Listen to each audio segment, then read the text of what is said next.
Ladies and gentlemen, the 8th convocation of the Institute is about to begin. The academic procession is now entering the hall. You are requested to stand up and remain standing till the completion of the invocation song.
All are requested to remain standing for the invocation song.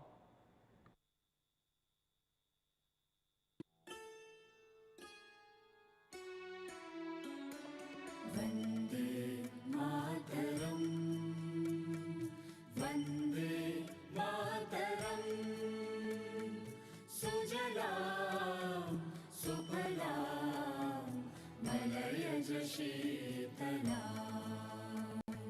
Shasya Shamalam, Mataram, Vande Mataram, Shubhra Jyotsna पुलकितयामिनी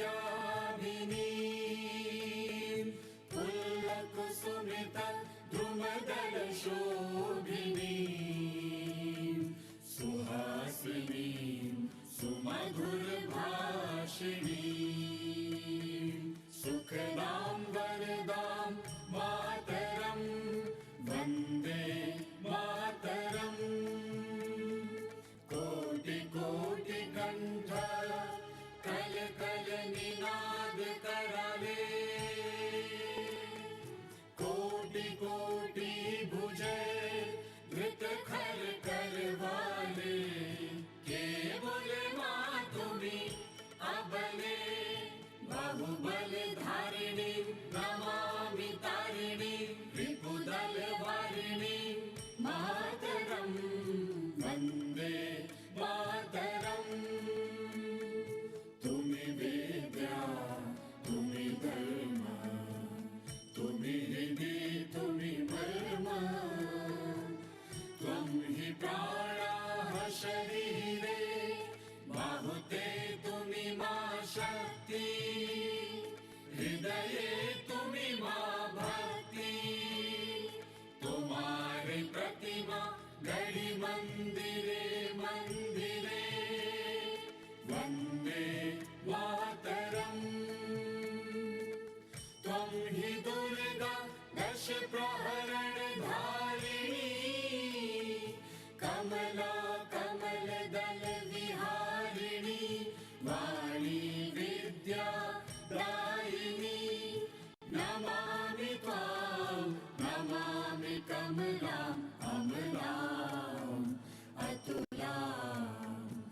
सुजलां सुफलां मातरम् वन्दे मातरम्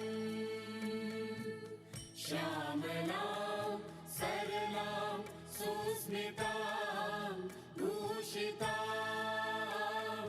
धरणीं भरणीं मातरं Vande Mataram Vande Mataram All the people on and off the dais are requested to take their seats.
I request the Chairman, Board of Governors, to declare the convocation open.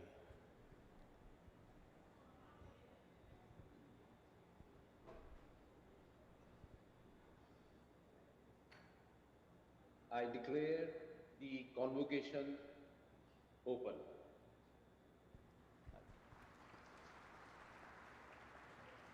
Now we request the Chairman Board of Governors, Shri Sajjan Jindal, to deliver his address to this assembly.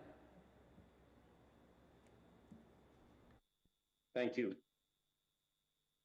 Distinguished chief guest of today's convocation function, Group Captain Subhanshu Shukla, Professor K.N. Satyanarayana, Director of IIT Tirupati, members of the Board of Governors and Senate, faculty and staff, graduating students, parents and families, ladies and gentlemen. My heartfelt congratulations to the graduating class of 2026. This is a truly remarkable milestone. It is the culmination of years of hard work, discovery, friendships, occasional setbacks, and significant achievements. You have persisted through challenges, growth through experience, and earned the right to celebrate this moment. As you embark on the next chapter of your lives, you carry with you a wealth of knowledge, skills, and experiences gained at IIT Tirupati. Your education has equipped you to tackle the challenges that lie ahead. It has equipped you to innovate, and it has equipped you to make a meaningful contribution to your community, your country, and the world at large. IIT Tirupati is a young and dynamic institution established very recently in 2015. In these 11 years, it has made remarkable progress across academics, research, and innovation. Its research ecosystem continues to strengthen through initiatives such as Technology Innovation Hub on positioning the precision technologies, the 5G Lab, and the Center of Excellence in Smart Manufacturing and EV technologies. Its global partnerships are also expanding, such as the recently announced Global Innovation Campus with Dalhousie University of Canada and IISER Tirupati. These initiatives matter because a great institution is not defined by the knowledge imparted inside its classroom. It is also defined by the creation of knowledge and the quality of ideas it exchanges with the world. I hold the engineering profession in very high regard, not because of my own background as an engineer, it is because of the profound impact that engineers have on the world around us. Engineers are one of the driving forces behind the constant evolution and transformation of our world. If we look at countries such as Germany and China, their transformation into major industrial powers has been underpinned by engineering excellence. Germany has demonstrated strength in advanced manufacturing and automobiles. China has seen remarkable success in infrastructure, manufacturing, and more recently in electric vehicles and advanced technologies. For you as engineers, this is an important reminder. Technical excellence can have a tremendous impact when it is combined with ambition, execution, and a willingness to solve challenging problems. As you, the graduating students of IIT Tirupati, step out into the world, you are entering an India undergoing a period of significant transformation. Our economy is expanding, our technological capabilities are growing, a vibrant entrepreneurial ecosystem has matured in the technology domain. We have adopted the ambitious and noble goal of Viksit Bharat, that is becoming a developed country by 2047. At the same time, the global order is seeing profound change and disruption after decades of globalization. Trade and supply chains are being reconfigured, cross-border movements of talent is facing resistance, and we are seeing conflict in various parts of the world. The supply of critical material is being used as leverage, and artificial intelligence is an extremely disruptive technology. AI holds great promise, but also has risks and the potential for major upheaval in geopolitics and society. All these developments hold challenges as well as opportunities for India, and the next 10 years will be defining for India. We have a tremendous advantage of a young and educated workforce with a large base of technical talent, a large domestic market, a growing industrial ecosystem, and considerable capabilities in science and technology. We now have an opportunity to build on these strengths and deepen our capabilities in manufacturing, advanced technology, research, and innovation. This will be an important component of our broader national objective of building an Atmanirbhar Bharat. It means greater technological and industrial capabilities. It means more competitive enterprises and high quality employment. And it means the ability to develop and deploy solutions at scale. This journey will have a plethora of opportunities for you, dear graduates, across employment, entrepreneurship, research, policy making, and public leadership. India will look to you to take up the mandate and leave your mark. And the opportunity will not be confined to the industries that exist today. Some of you will work in areas that are still emerging. Some of you may create companies around technologies that are not yet fully commercialized. And some of you may work on problems for which the solutions do not exist today. This is the privilege and the responsibility of graduating at this particular moment in India's development. India's emerging private sector provides a good example of emerging opportunities.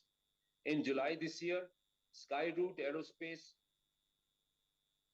Vikram 1 lifted off from Sriharikota, just 80 kilometers from where we sit today, marking an important milestone for India's private sector in the space sector. This Herculean achievement was the result of years of engineering, testing, and problem solving. In my experience, such an achievement is not a linear process. It requires immense persistence, patience, overcoming failures, and adapting along the way. India's beloved missile man and ex-president Shri APJ Abdul Kalam aptly stated, I quote, man needs his difficulties because they are necessary to enjoy the success, unquote. Numerous industries will define India's journey to Viksit Bharat. New industries like space tech will emerge. while new technologies will transform traditional industries. I come from steel industry, a sector often described as traditional, but steelmaking has never been static industry. Technology has transformed production and processes. Plants have become increasingly automated and data driven. Steel is becoming increasingly advanced and specialized for high performance applications, whether it is high strength steel for lightweighting of the cars and EVs, electrical steel for motors and transformers, or specialized coated steel to resist corrosion for 25 plus years. Energy and the works towards producing green steel. Artificial intelligence, advanced analytics, robotics, and digital manufacturing are driving this transition. Hence, I believe there are no old industries, only industries waiting for new thinkers. The opportunity for your generation is not simply to enter existing industries, but to help improve and redefine them. These principles apply across Indian industry now more than ever before. We cannot become a leading manufacturing economy merely by assembling products that are designed elsewhere. We must increasingly design, innovate, and engineer the technologies ourselves. And this is where you have a distinctive role to play. The boundary between disciplines is becoming less important. Mechanical engineers will work with artificial intelligence. Electrical engineers will work with materials and power electronics. Computer scientists will influence manufacturing and healthcare. Civil engineers will work with sensors, data, and climate technologies. Many of the most important problems ahead will require people who can combine disciplines rather than remain within them. Your years at IIT Tirupati have inspired you and presented you with opportunities to strengthen the connection between research and application, between academia and industry, and between ideas and solutions that can be developed at scale to create economic value and societal changes. However, the contribution you make to society will ultimately depend not only what you know or what you create, but also on how you conduct yourself. This brings me to one quality that I believe will remain fundamental throughout your careers: character. Today, you receive a degree from one of India's finest institutions. It is an achievement of which you and those who supported you should be immensely proud. Your degree will open doors, create opportunities, and command respect.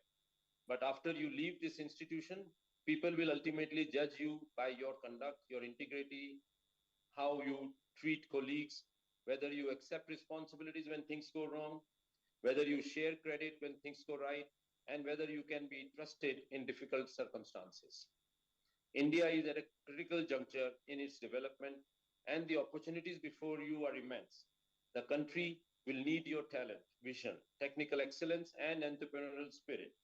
It will need engineers who can develop solutions at scale, and leaders who can combine ambitions with responsibility. So, dear graduates, please go out, build, create, solve, and leave the world with a country better than before. So, on behalf of the Board of Governors, I congratulate you once again and wish you success and good health. Thank you, and Jai Hind.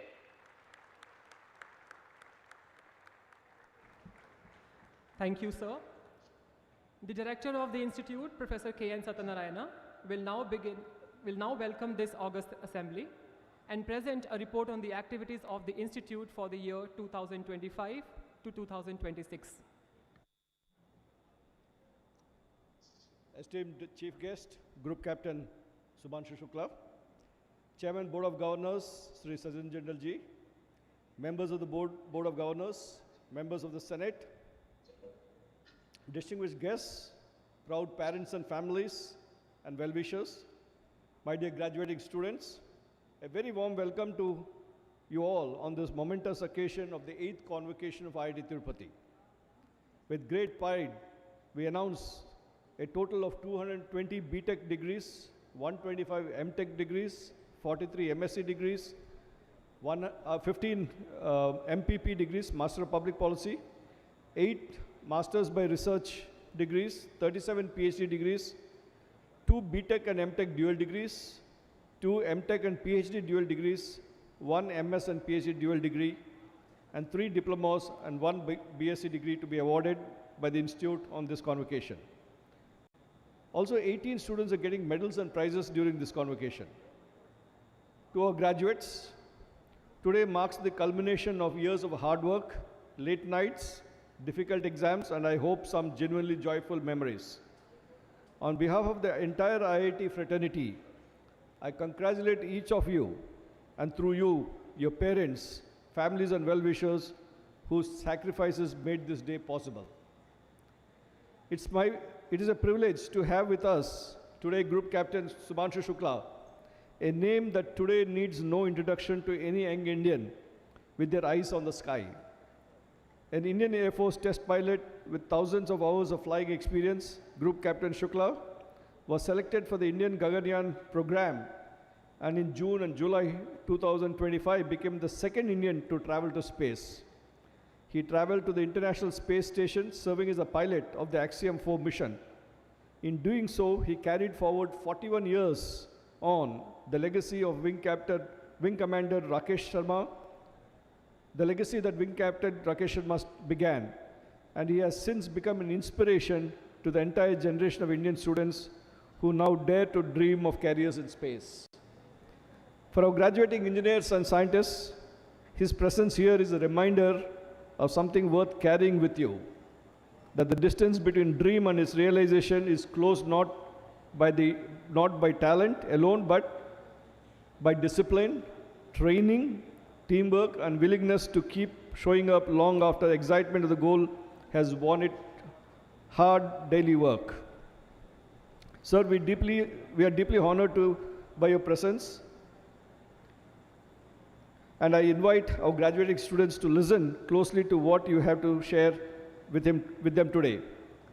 His presence in our campus also has a significance, as the Institute plans to launch the School of Space Science and Technology with human space systems as one of the focus areas.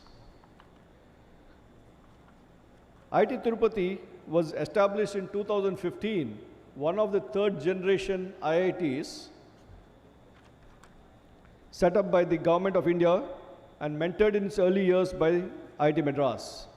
From a modest beginning on a temporary campus situated in the premises of Krishna Teja Group of Institutions on the Tirupati-Renugunta Road, the institute has grown into a fully residential campus in this picturesque 548-acre land set against the beautiful backdrop of the Seshachalam Hills, a setting that we believe shapes not just our students, where our students study, but how they think. Our academic programs have grown. We currently offer 6 BTech programs, 14 MTech programs, 4 MSc programs, and an MPP, Masters in Public Policy program. The Institute further expanded its academic offerings during the academic year 25-26 by introducing a cross-disciplinary MTech program in data science and artificial intelligence, an MSc program in mathematics, and an industry-sponsored MTech program in the hybrid mode in advanced energy storage technology.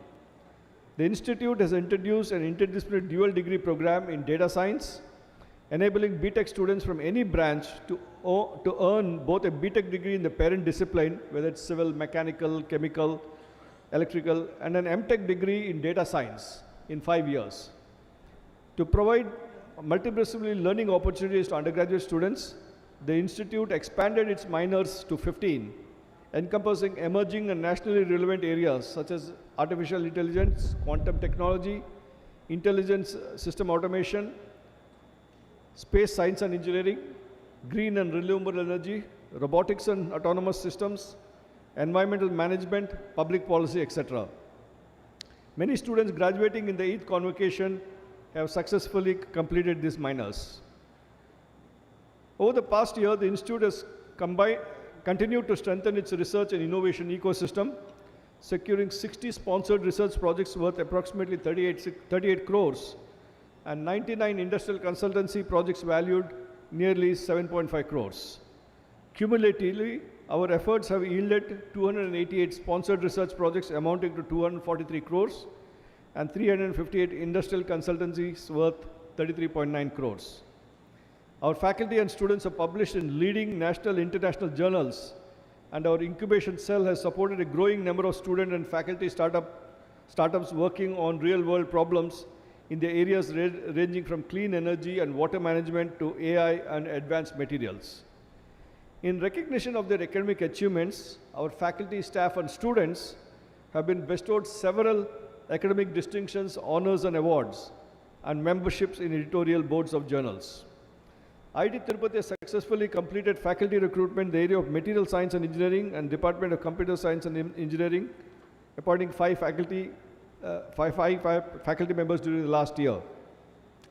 In May 2026, the Institute released a faculty recruitment advertisement to recruit young and dynamic faculty members across all academic departments and selected emerging disciplines. The Institute expects to appoint an additional 30 to 35 faculty members by September 2026. This initiative is aimed at addressing the growing academic requirements of students and further strengthening the Institute's teaching and research ecosystem in line with the vision of excellence in education, research, and innovation. To strengthen and expand the academic and research initiatives of the Institute, we are proposing to start 4 new departments during the coming year in the areas of material science and engineering, biomedical engineering, applied AI and autonomous systems, and space science and technologies. IIT Tirupati envisages setting up an ecosystem for academic excellence and transform classrooms into global avenues of learning. Towards this vision, a new Dean's Office of Competency Development and Outreach has been established, spanned by 3 verticals: competency development programs, outreach programs, and institutional communication and analytics. The CDO office will be the nodal point for all external academic offerings, including micro degrees, certificate programs, external degree programs, diploma programs, etc. Coordinate conferences, symposia, and open houses, and data capture for institutional advancement and media outreach. The Institute takes pride in reporting the launch of the first industry-sponsored MTech program in the Institute in the cutting area of advanced energy storage, with an assumed subscription for companies such as Amar Raja and JSW. Aiming at upskilling engineers and scientists in energy, materials, and manufacturing industries at the convenience of their workplace, this multidisciplinary program involving 5 departments, including chemical engineering, chemistry, mechanical, electrical, and humanities and social sciences, is being conducted in a hybrid mode, both online and with campus immersion mode. In similar lines, the Institute is launching a new executive MTech program in the area of intelligent manufacturing systems. IIT Tirupati actually contributed the growth of Swayamprabha as a national coordinating partner of this Ministry of Education, Government of India initiative for creating open access education content. The Technology Innovation Hub on Positioning and Precision Technologies, the IIT Tirupati Navavishkar iHub Foundation, has made very good progress during the last year. The TIH has established advanced labs in GNSS, GIS and remote sensing, computer vision, LiDAR, quantum navigation, and geospatial intelligence to support translational R&D industry services on hands-on skills development. The hub is supporting 26 projects, including 19 product developments and 7 technology innovations, with a total funding of about 12 crores, helping researchers convert ideas into market-ready solutions. We work in the mode of hub and spoke with a number of institutions, with IIT Tirupati's hub and a number of other institutions as spokes. The TIH actually supports startups in P&T sector through funding, mentorship, and business connections, having funded nearly 10 startups with over 2 crores. Its Vikas initiative links startups directly to industries and government users. Additionally, the TIH leads the 14 crore Operation Dronagiri program of Department of Science and Technology, which supports startups solving sectoral problems in agriculture, infrastructure, and livelihoods. During the academic year 25-26, the Institute significantly expanded its national international collaborations by entering into many MOUs across various institutions. IIT Tirupati is nurturing strong relationship with research labs, educational institutions and industries to foster collaborative academic and research initiative through strategic partnerships. The Institute has inked more than 90 MOUs with varied educational research institutions, government and research and development agencies, public sector undertakings and industry associates. In 2025, we continue to expand the IIT Tirupati's global footprint through strategic partnerships across Europe and North America. We signed and renewed agreements with University of Agder in Norway, University of Stuttgart in Germany, Otto von Guericke University in Magdeburg in Germany, Clemson University in US, and Arizona State University in USA, opening new avenues for student and faculty mobility, joint research internships, and doctoral collaborations. The key milestone of the year was our landmark tripartite MOU with Dalhousie University and IIT Tirupati. Together, we are working towards the Tirupati-Dalhousie Innovation Campus, connecting India and Canada through industry-aligned graduate education, applied research, innovation, and commercialization. We also established a co-title doctoral program with University of Agder, enabling jointly supervised doctoral research and dual PhD degrees. In addition, the Institute has established strategic relationship through MOUs with several academic other institutions, central government ministries, AP state government departments, and public sector undertakings to promote research, innovation, and departmental activities. Corporate relations is a new and exciting addition to our Dean Global Alumni and Corporate Office.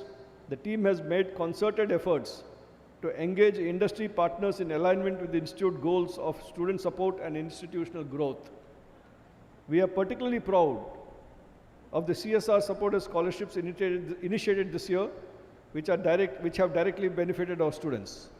Many companies and organizations like SCIL, GBCI, HCAL Capital Advisors, Corel Technologies, State Bank of India, TCS Foundation, Sherman Foundation, etc. have come forward to support various scholarships, infrastructure development and research projects in the Institute. The defining milestone was our partnership with Kia India, with a commitment of 35 crores over 5 years. The collaboration goes well beyond financial support. It brings together research, academic infrastructure, scholarships, internships, global exposure, and creation of Makers Laboratory, thus strengthening our connection between the classroom, the laboratory, and the industry. On August 7th, 2026, Mr. Taiham Kim, the Chief Administrative Officer of Kia India, inaugurated Inspire Work, the Makers Lab, a state-of-the-art collaborative facility where students can conceptualize, design, and develop functional prototypes, bridging the gap between academic learning and real-world applications. We hope that Inspire Works would evolve into a center for innovation not only for IIT Tirupati students, but also for school students, other college students, startups, and innovators from the wider community. Apart from their global rigor, the students at the Institute are active in the overall development of their personalities. Students engage with their peers in social service, club activities, cultural programs, annual festivals, etc. IIT Tirupati hosts approximately 28 active clubs and 9 councils that oversee a variety of extracurricular activities organized by the students. With an increasing student participation, these clubs have expanded their range of activities. Yesterday, 2 of the clubs, Astronomy Club and the Rocketry Club, had the opportunity to interact with our Honorable Chief Guest to showcase the activities they're doing. IIT Tirupati successfully co-hosted the Inter-IIT Games in association with IIT Madras and IIT Hyderabad. 3 sports, chess, weightlifting, and tennis were hosted at IIT Tirupati with 22 IITs participating. The Career Development Center of IIT Tirupati continued to facilitate placement and internship opportunities during the academic year 25-26 through sustained industry engagement, corporate outreach, and career guidance. Around 195 companies across core engineering, IT and software, R&D, analytics, consulting, finance, and public sector undertakings participated in the placement process, reflecting strong industry engagement with IIT Tirupati. The institute recorded an overall placement of more than 81% for the academic year 25-26. The Career Development Center continues to strengthen industry partnerships and expand career and internship opportunities for students. SATI, the Guidance and Counseling Unit of the institute, is committed to enhancing students' personal growth and mental well-being while fostering a culture of wellness across the campus. GCU offers counseling sessions and promotes mental health awareness through webinars and other campus initiatives. Additionally, the students have access to the Your Dost theme, an online platform available 24/7, offering support through text, voice, and video interactions with counselors. The permanent campus of IIT Tirupati has been envisaged as a vibrant, sustainable, and fully residential academic campus spread over 548 acres.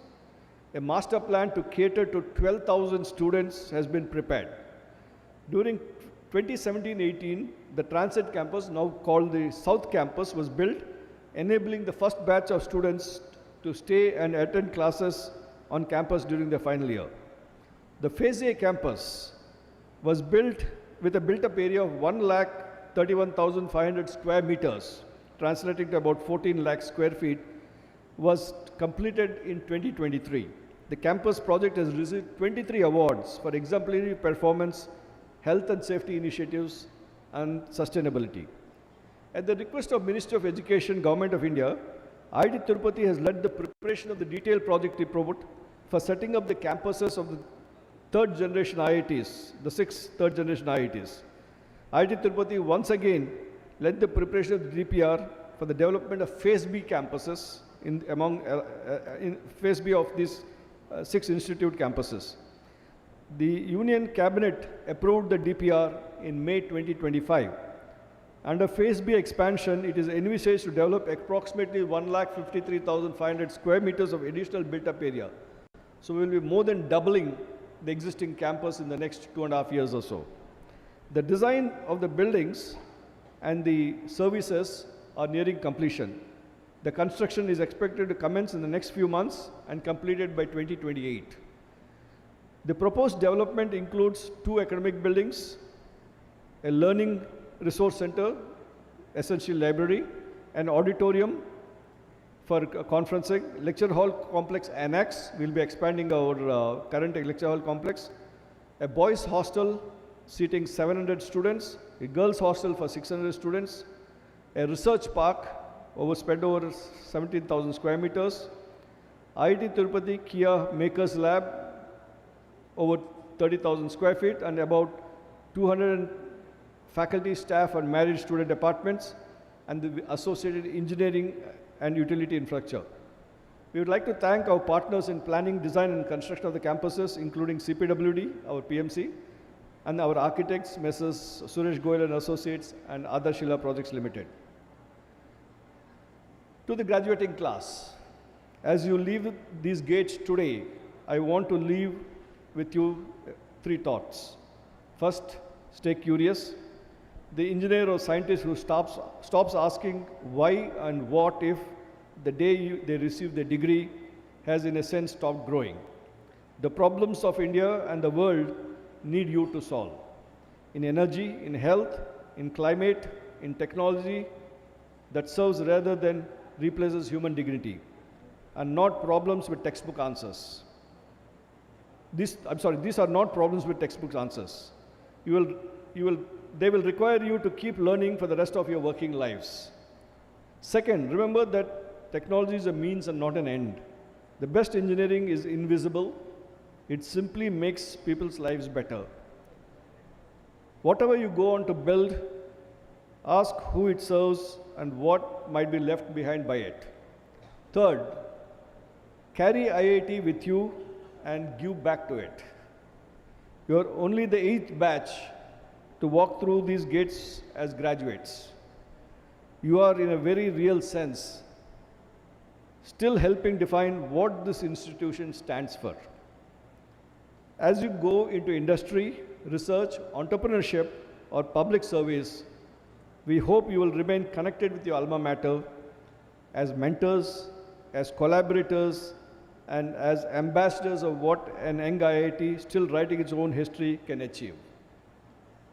We extend our sincere gratitude to the Ministry of Education, Government of India for its continued and sustained encouragement and support. The ministers at the center, the officers and staff of Ministry of Education have always actively helped and guided us.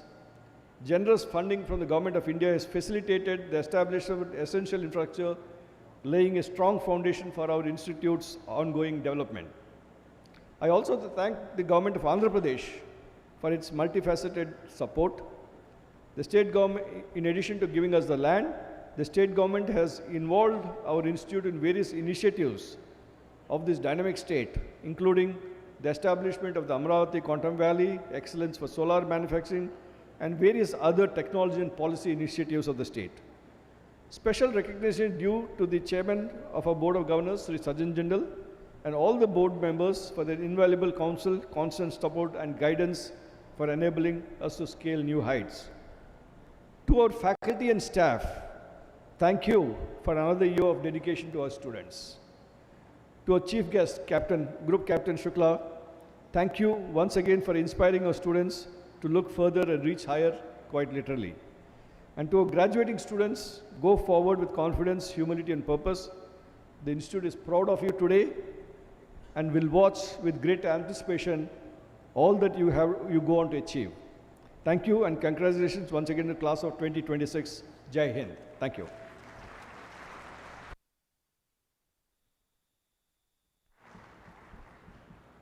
Thank you, sir. The chief guest of the 8th convocation is Group Captain Shubhanshu Shukla, Ashok Chakra. Group Captain Shubhanshu Shukla is a distinguished Indian Air Force officer, experimental test pilot, and astronaut. Born in Lucknow in 1985, his journey to aerospace began with his selection to National Defense Academy straight out of school, an early sign of his drive and independence. Commissioned into IAF in 2006, Group Captain Shukla flew the MiG-21 Bison on operational missions from key frontline bases. His flying skill and leadership earned him a commendation in 2009 and subsequently selection to the demanding Fighter Combat Leader course at the Tactics and Air Combat Development Establishment, where he graduated best in the flying. In 2018, he qualified as a test pilot of the Aircraft and Systems Testing Establishment and broadened his experience through an exchange program at Edwards Air Force Base in the United States, flying the F-16. The following year, the Indian Space Research Organization selected him as one of the India's first astronaut trainees under the Gaganyaan program, and he completed foundational training at the Russia's Gagarin Cosmonaut Training Center.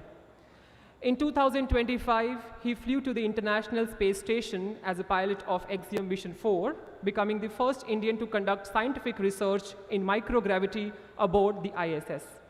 Having trained on both Soyuz and Crew Dragon systems, he brings a rare comparative perspective on modern human spaceflight.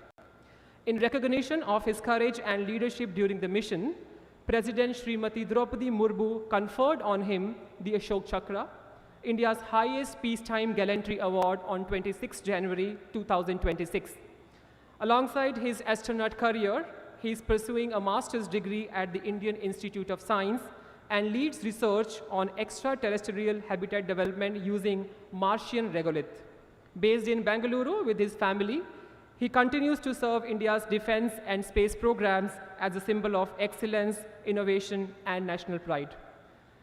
Ladies and gentlemen, the chief guest, Group Captain Shubhanshu Shukla, is requested to kindly deliver the convocation address.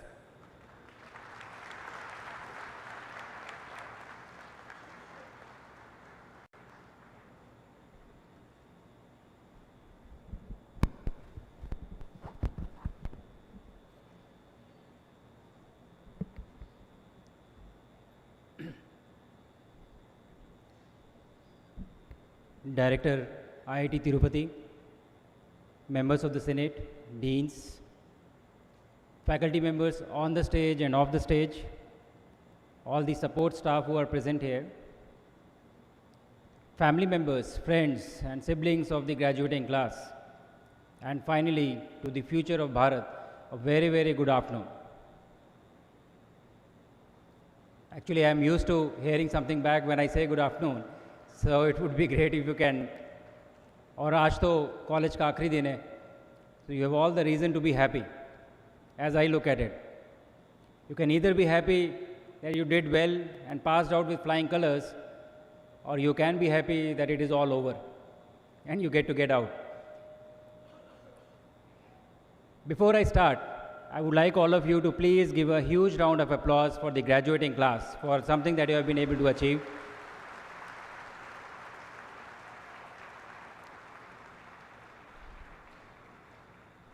It is probably one of the hardest problems to sit through class repeatedly over a period of years and bear through that and eventually graduate from a training program. But I would also like to acknowledge the presence of all the other people, all the parents, the friends, the siblings who are present in this audience. If there is one thing that I have learned from my space mission, it is that no one goes to space alone. It requires a huge team to enable one person to fly to space. And same thing happens here. For every student who is passing out today, I'm sure there are a lot of people behind the scene who have been supporting you, who have been there for you, caring for you, who have been rooting for you, praying for you. So can we please have another round of applause for this team who is there in the gathering.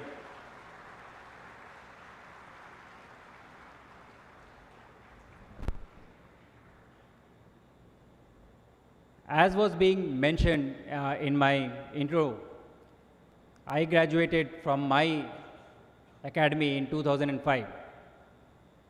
But as I remember it, it was a very different kind of a convocation. We started preparing for the convocation at least a month in advance, 2 hours every day. So by the time we reached the convocation, our steps were synchronized. The distance between our heels was synchronized.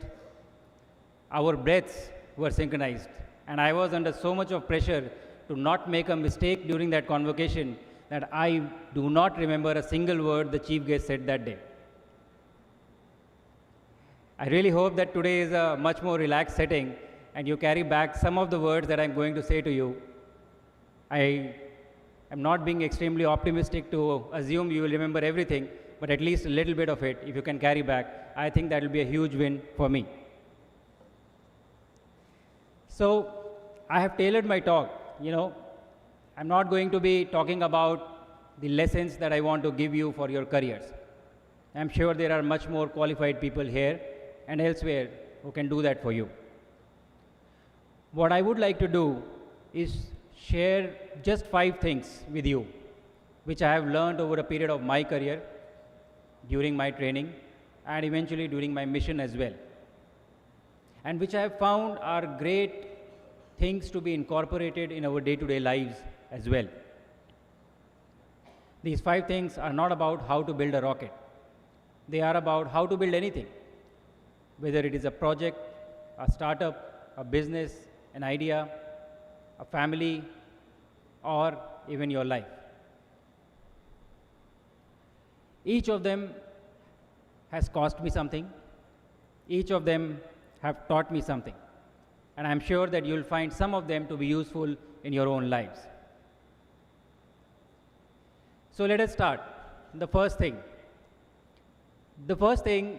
I would say will start with my training for becoming an astronaut. And astronaut training is a lot of things, but in a sustained way, if I can say, it is one thing above all others, and that is the habit of getting comfortable in being uncomfortable. Let me tell you what I mean. In 2019, when we got selected, immediately after selection, the 4 of us, we traveled to Russia, Moscow, for our basic cosmonaut training. And there was a moment during this training that I got into the spacesuit for the very first time. And when I was getting into the suit for the first time, I realized I had to wear a diaper, an adult diaper. Because sometimes when you are in the seat and you are getting launched, for 6 hours, 7 hours, or maybe more, you cannot leave the seat. There is no other option. I had a son at that time who was 14, 15 months old. And he was also at that particular stage in life, exactly in a similar situation, wearing diapers for very different reasons. And the irony of life going a full circle hit me in that moment very hardly, very strongly. You wear the diaper because the mission requires it. And you wear it, and this is the whole point, with the exact same professional competence or composure that you would wear anything else. It is definitely not comfortable, both physically and socially. It questions your dignity, but even then, you wear it. Another example that I would like to share with you is the centrifuge, wherein you get inside and you experience the G-forces, the acceleration of gravity. Sustained for as long as the profile demands. Your vision narrows, the blood tries to go out from your head, your breathing suffers, you are really uncomfortable. Your body wants this to stop. But in that moment, you are being paid to stay in the seat and go through this motion. Or you can take the example of the parabolic flight, which is the only way of experiencing microgravity within the confines of the atmosphere. When you experience this parabolic flight, you don't feel good because for the first time the vector of gravity is absent. It messes around with the orientation system of your body. After about 10 episodes, you have a headache, you feel nauseous, you don't feel good at all. None of these things are pleasant. All of them are voluntary, and all of them are the price for the seat. So here is what the training taught me. The great work of life is almost always done by people who have quietly agreed to be uncomfortable for a significant period of time.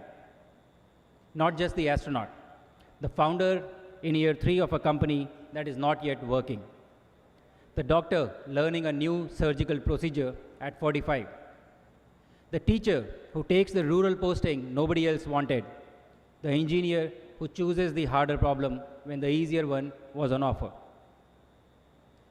You too will get a choice every single day for the next 40, 50 years. The comfortable option will always be in front of you. Just next to it, quieter still, will be the uncomfortable one. It will be the one where you will learn something. It will be the one that will cost you something. It will be the one that will make you the version of yourself that the 12-year-old version of you was hoping one day you would become. Pick that option. Pick it today, pick it again tomorrow, and keep picking it. Become comfortable in being uncomfortable. That is my thing number 1 to you. Coming to thing number 2. Discipline, I have realized, is not about addition. It is about subtraction. It is about removing things in how many things you want to do. The rocket that carried me to space could get me there for one reason above all others, and that was it was not carrying anything superfluous. Most of the design work that goes into building a rocket is not about what to put in. It is about what you leave out. Every gram that leaves the launch pad has to be justified. Every screw, every bracket, every wire, every wall, even your own weight when you are getting into the spacesuit. The engineers who build orbital launch vehicles ask of every single component the same question: is it really necessary? And if it is not, the component leaves. A rocket does not reach the orbit because we added enough engine to lift it. A rocket reaches the orbit because we removed enough weight for it to be lifted. That is a design principle which I've also come to believe is a life principle. Before I flew to space, I had to eliminate things to become a version of me that could fly to space. sleep patterns that I had built over a decade, certain kinds of exercises, certain kinds of thought, a great deal of fun, almost all forms of alcohol I had to give up on. Some friendships that could not survive the schedule, some hobbies that I loved. The astronaut candidate doesn't become an astronaut by adding more things to their life. They become by removing everything the mission does not need. You are about to graduate into a profession that will offer you every single day one more thing to add, one more framework, one more meeting, one more feature, one more side project. Yours is not a problem of scarcity. Yours is a problem of abundance. The people who will do great work in the next 40 years will not be the one who add the most. They will be the ones who will subtract the most. If you have not asked something today on your desk to prove its right to exist, ask it tomorrow and ask it every other day that you're going to live in your life. So the lesson that I want you to carry from this particular thing is learn the art of discernment in today's age of distraction. That would be a key skill for you for the next 40 to 50 years. The third thing that I would like to share with you is that change is the only constant. And we have heard this enough in many different ways, many different forms. We have heard this saying over and over again and again. So I want to be cautious here. I don't want to be repeating something that you have heard before. But I would like to give it a new meaning. When I joined the Indian Air Force in 2006 as a commissioned officer, I trained on aircraft that are not flying anymore. I learned systems that are not in existence anymore. But whatever skills I picked up in these 20 years, none of them were directly helpful for me to become an astronaut when I started training in 2020. My first seat was a fighter cockpit of a MiG-21. My eventual seat was a seat in the Crew Dragon on top of Falcon 9. There was not much in common in both. When I began my master's degree at IISc, actually, the domain was almost entirely unknown to me. And I happened to choose a discipline which required of me to work with the microbial samples at very small scale. And I remember distinctly an episode. I was supposed to weigh something which was to be measured at 0.06 milligram. And I was adding the powder and removing the powder and just couldn't get the number right.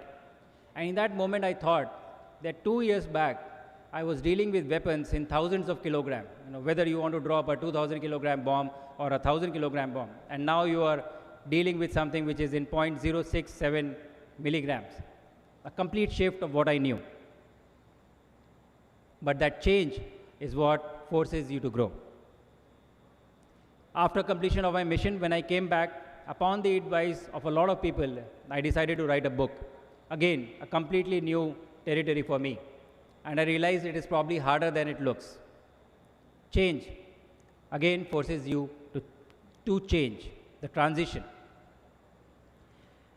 And what I have learned from these transitions is that when you prepare astronauts for flight, you essentially prepare them for everything you know it today. And also for everything you don't. Because how exactly can you prepare someone to go into an environment where even the problems are not known to you? In some ways, I believe the chairman of the board during his address mentioned this concept. When you will leave this room today, some of you will work in domains that do not currently have names.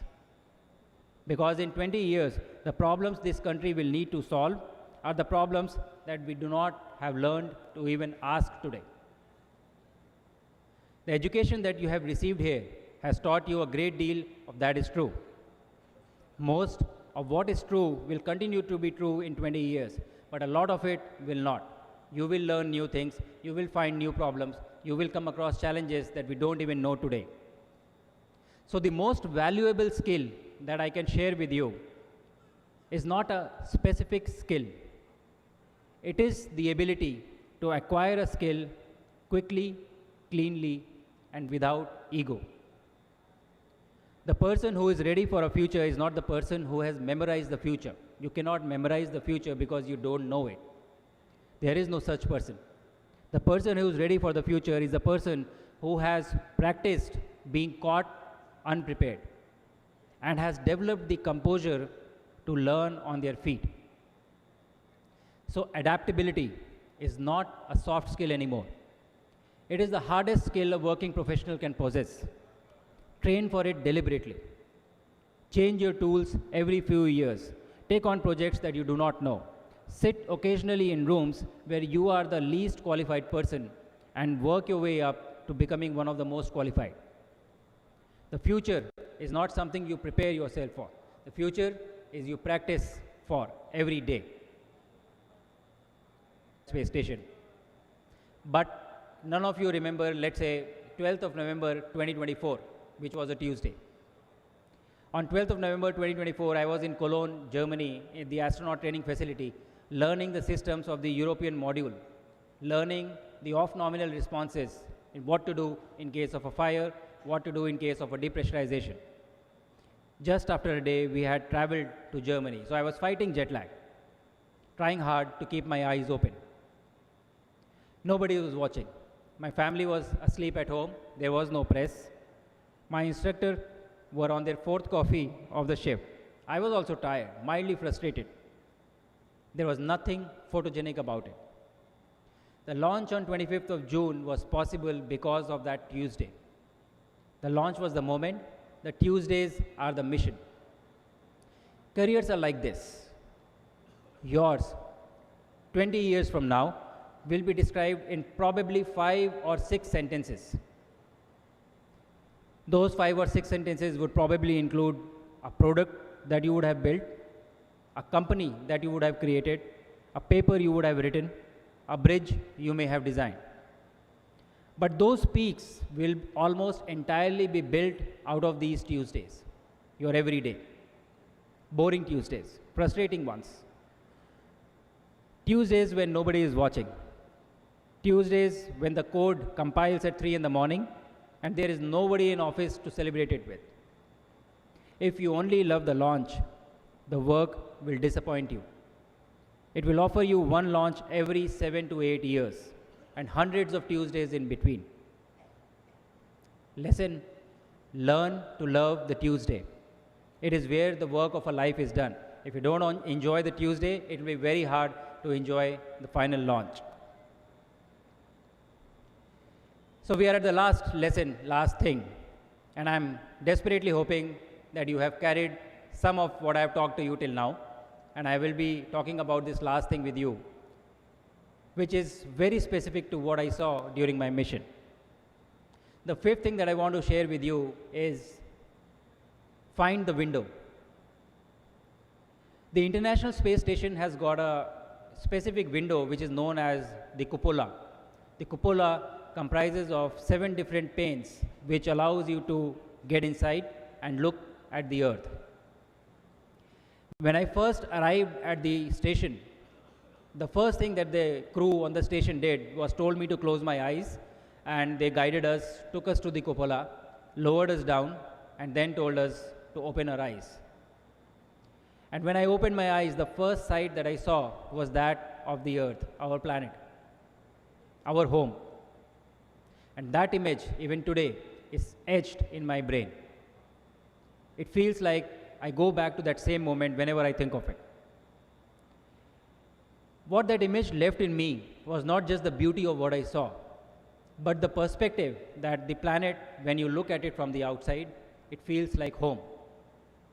Not a particular place, not a particular region, not a particular country, but that planet, Earth, that is our home. The cupola on the station exists so that a human being can look out of it. That is a strange thing to say about an international space station which is designed to conduct science, but it is true. $150 billion, the largest structure human beings have ever built in space, has a window which allows the humans to look back at Earth. The engineers who built the cupola understood something. They understood that the entire point of putting humans in space is what happens in the human mind when the human is there. Not only in the samples we bring back, not only in the experiments we conduct, not only in the flag we plant, what happens inside the person who has been there. The cupola is where the project delivers its actual value. I want to leave you with this idea because this probably is the most useful idea I know. Every project that you will work on from now will have its own cupola. It will have its own window. A single moment of human experience, the whole system was built to produce. Sometimes the window is obvious, a screen the user looks at, a page they read, a phone call they answered, but sometimes the window is hidden. The moment a doctor sees a diagnosis, the moment a passenger feels safe, the moment a child learns something new.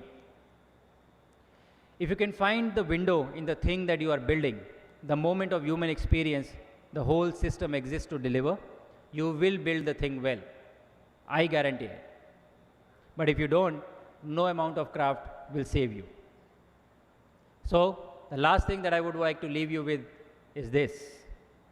Before you build anything else in your career from now on, find the window, find the cupola. So, with that, we are at the end. I have shared with you the 5 different things that I wanted to share with you. But I want to briefly talk about what you are getting into, what kind of a country you are getting into. When I was on station and I had a chance to speak to the country, as a tribute to our first astronaut, I commented that when Wing Commander Rakesh Sharma had gone to space, he had iconically said, "How does India look from space?" And he said, "Sare jahan se acha." So in my speech, I said that the India today is not the same as it was in 1984. It looks very different.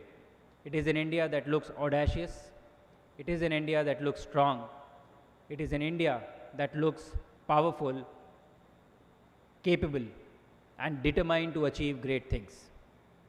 And for all those reasons, it still looks sare jahan se acha. Now, when you go out today into the country that I'm talking about, India has decided to become a spacefaring nation it has never decided before. We are working on a human space program which is known as Mission Gaganyaan, which is going to take astronauts to space and bring them back safely. We are also working on our own space station, Bharatiya Antariksh Station, aiming to look at its operationalization by mid-30s. And eventually, we want to land an Indian on the moon by 2040. These are not slogans, these are developmental programs. And they will be built by, in part, some people in this room. Some of you will work directly on them, most of you will not. But every single one of you will graduate into a country whose ambition in your working lifetime is going to grow larger than any ambition India has held in the past. The materials that will withstand the re-entry will be developed in the laboratories they will work in. The chips that will fly on the satellites will be developed in the fabs that you are going to work in.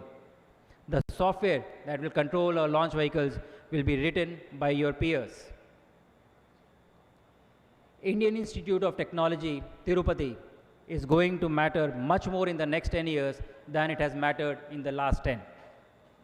Every graduating class from now will carry a slightly larger share of the responsibility for what this country becomes in the future. You are among the first of that arithmetic. Assume that responsibility. It is not going to be given to you. It is yours. Go out there and seize it. So, with that, I have discussed with you whatever I wanted to tell you.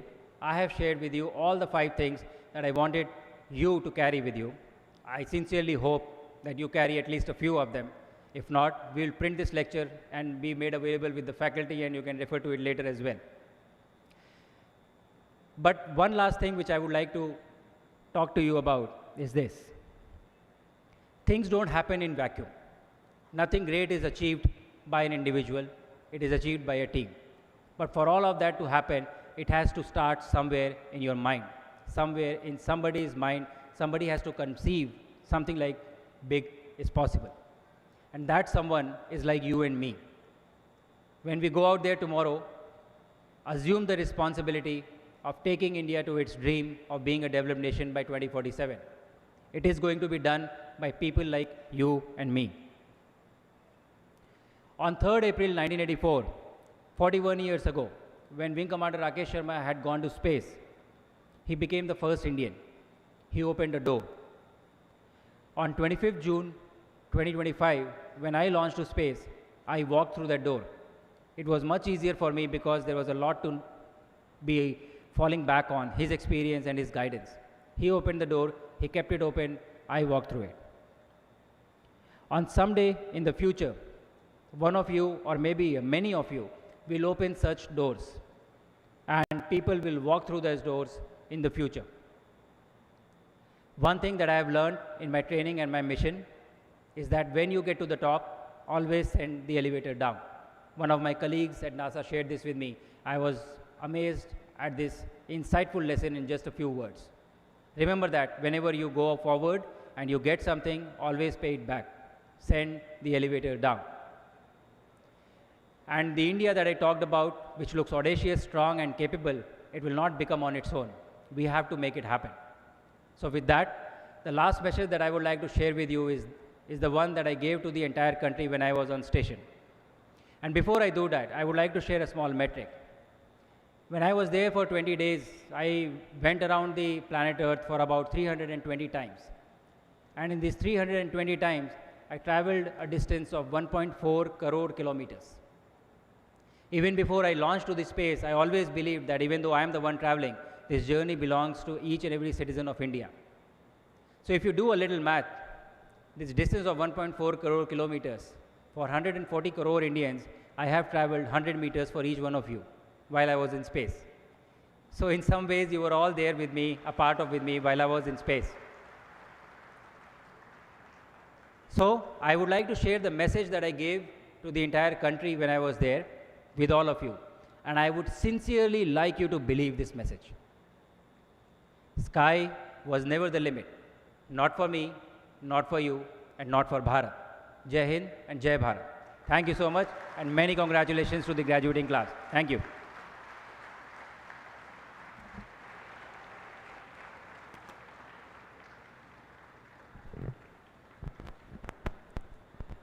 Thank you, sir, for your inspiring address, which has certainly motivated our graduates to pursue their aspirations with confidence and purpose.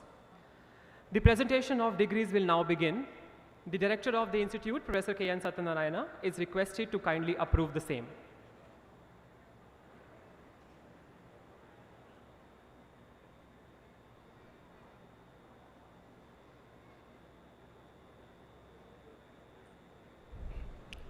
Does it please the members of the Senate to approve the award of the degrees of the Institute to the candidates who have become eligible to receive them at this convocation?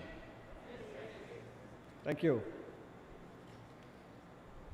Mr. Registrar, please propose the number of candidates who have become eligible for the award of various degrees of the Institute at this convocation.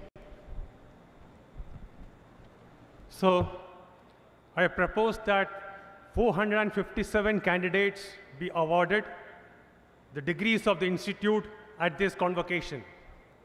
I also propose that 374 candidates be awarded the degrees in person and the rest in absentia. Thank you.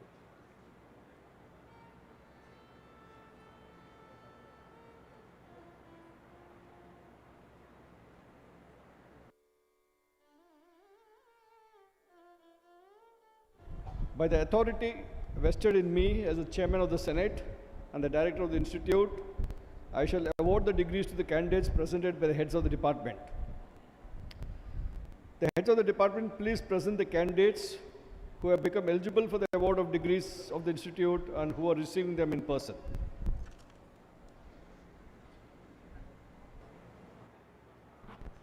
The head of the Department of Chemical Engineering is requested to call the names of degree recipients in chemical engineering.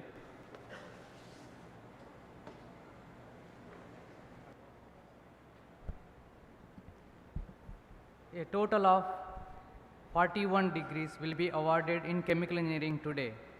36 graduates will be receiving the degrees in person, while 5 will be awarded the degrees in absentia. Recipients of Doctor of Philosophy. Amarendra Kumar Gupta. His thesis is titled Design and Development of a Compact Air Heater with a Recycle for Air Sterilization Application, supervised by Professor Sunil Kumar. Chintalapudi Nagalakshmi. Her thesis is titled as Development of Magnetically Active Iron Oxide Based Nanomaterials for Enhanced Photocatalytic Degradation of Antibiotics, guided by Dr. Narendra Singh. Bakhtar Khan Babajan. His thesis is titled Droplet Breakage Coalescence in Two-Dimensional Microfluidics via CFD Simulations, again supervised by Professor Sunil Kumar and Dr. Anil Veer. Recipients of Master of Science Research. Sunil V.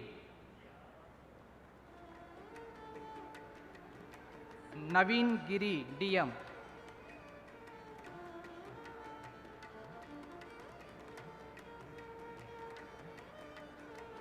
Recipients of Master of Technology. Aryan Raz.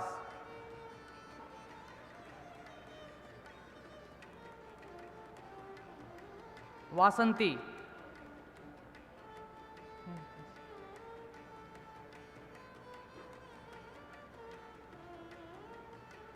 Aparna S. Nair.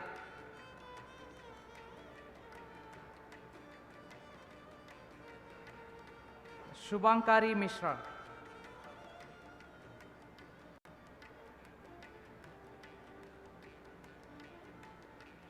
Priyanka V.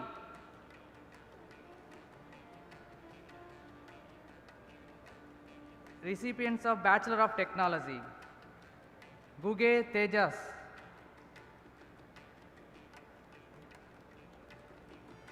Ayush Sharma.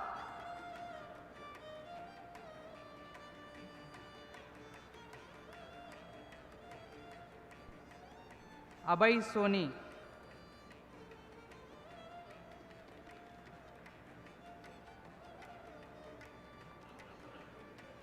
Ankit Poddar.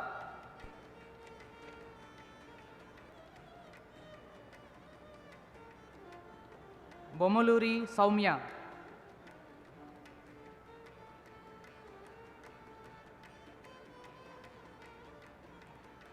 Boppana Harshavardhan.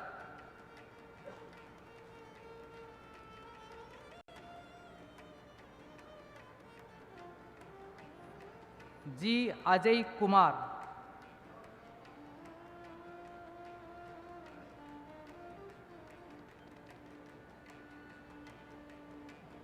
Gayatri Gandhi.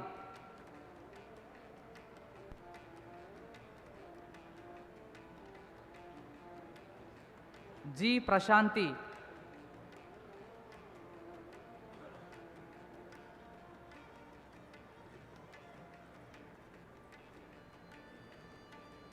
Kadaverugu Sriman.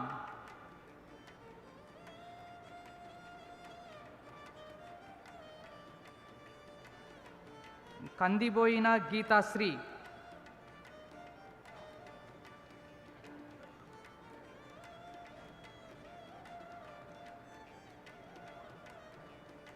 K. Sabita.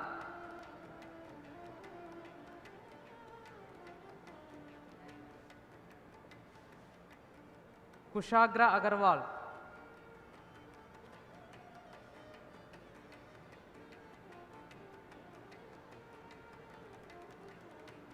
Yuvraj Ramesh.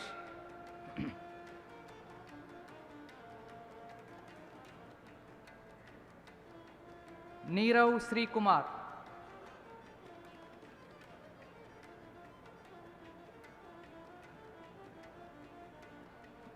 Palak Kandelwal.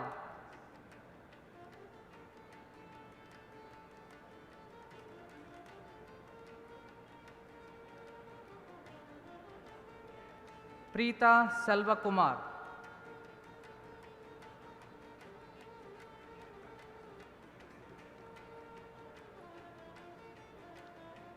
Priyansh Singh.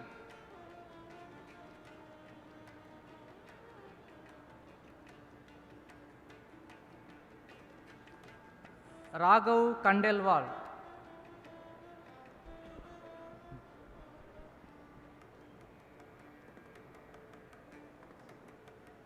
Rajan Raz.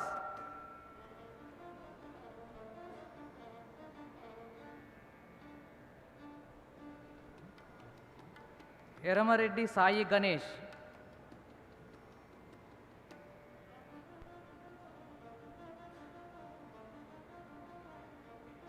Sangam Vinay Vamsi.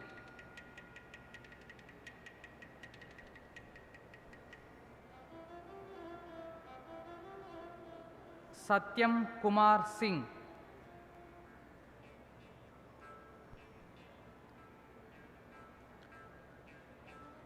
Syed Asad Ali.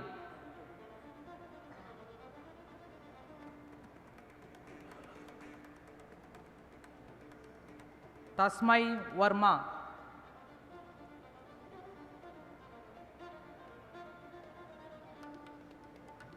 Venu Aravind. The following graduates will be awarded the degree in absentia. Recipients of Bachelor of Technology: Balu Y, Sanket Bumanna, K. Dharani, Manmohan Meena, Sumit Kumar Paswan.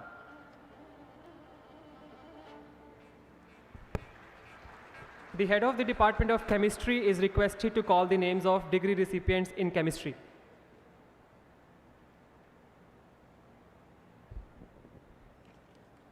So a total of 16 degrees will be awarded in chemistry today. 8 graduates will be receiving the degrees in person, while 8 will be awarded the degrees in absentia. Recipient of Doctor of Philosophy, Vikas Kumar. His thesis is titled Rhodium Catalyzed Vinyl Transfer and Chiral Phosphoric Acid Catalyzed Asymmetric Hydroamination Reactions, supervised by Dr. P. Gandipan. Recipient of Master of Science, Harsh Navinbhai Christie.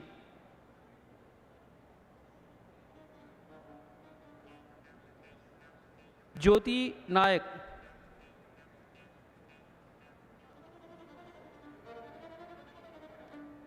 Megha Mittal.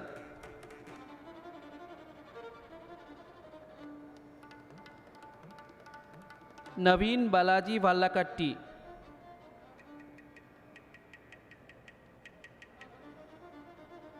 Pawan Kumar Jaiswal.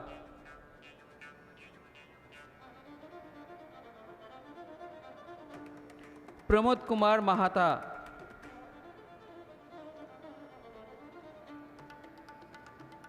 S. Tina Dinesh. The following graduates will be awarded the degrees in absentia. Recipient of Doctor of Philosophy, Lucina Mantri. Her thesis is titled Visible Light-Induced Hydrogen Atom Transfer Reactions for Direct Functionalization of Heterocycle CH Bonds, supervised by Dr. P. Gandipan. Rafna Rafiq. Her thesis is titled Stochastic Information Engines, supervised by Dr. Devashish Mondal. Recipients of Master of Science, Aman Singh, Arvind Kumar Dwivedi, Harsh Arya, N. Diana Devi, Shankara Reddy P. Shantanu Roy. Thank you. The head of the Department of Civil and Environmental Engineering is requested to call the names of degree recipients in Civil and Environmental Engineering.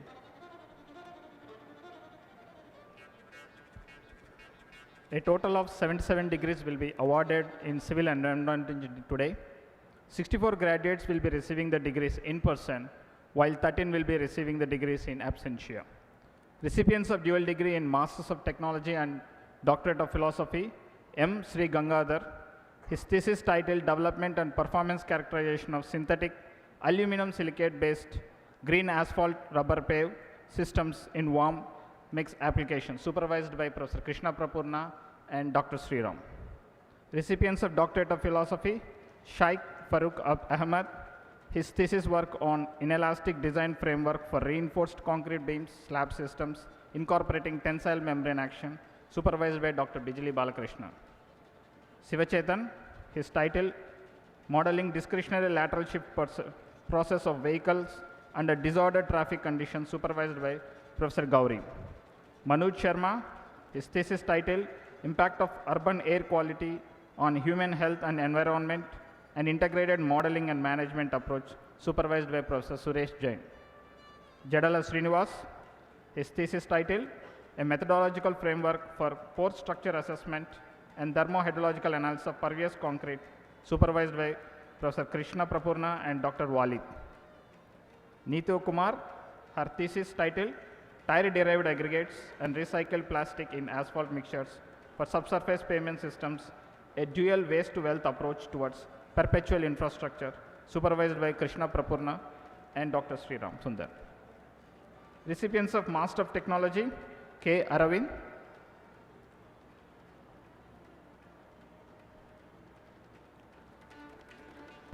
Losang Setan,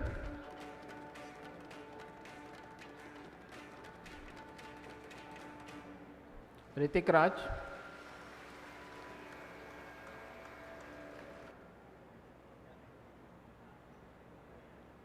Shreyan Shukumar,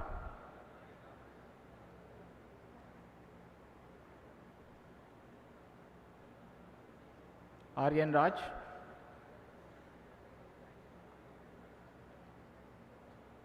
Koneti Sujant,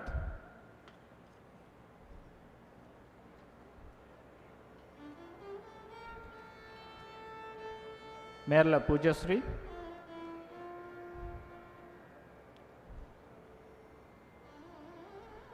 Krishna Priya,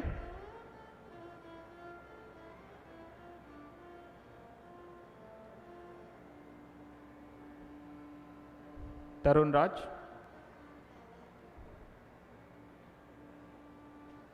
P. Onkar Bajirao,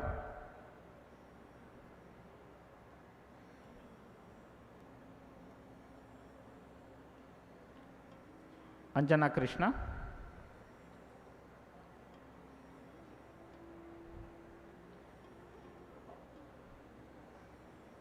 Kedam Rahul,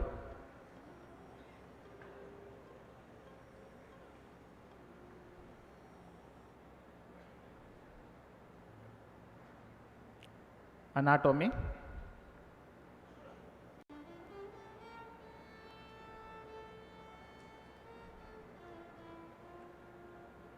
Deepu Devadasan,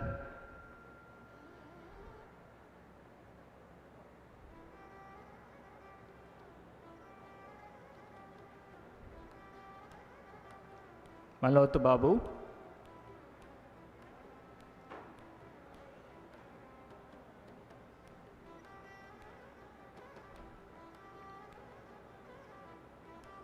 N. Shivaramakrishna,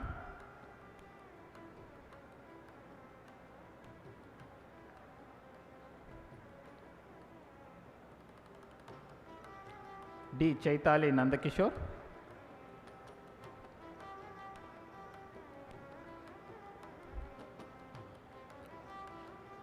Ashish Bansal,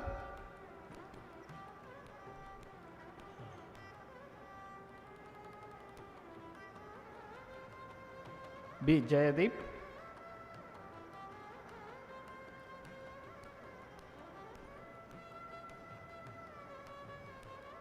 Victorson,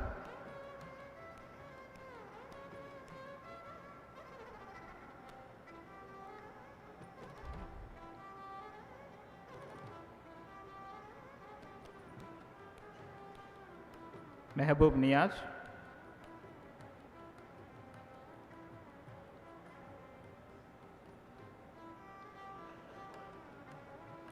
Shubham Satakar,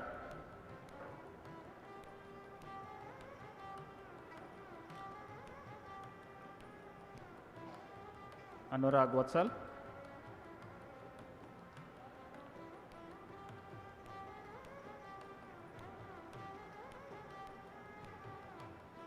Siddhana Gaud Patil,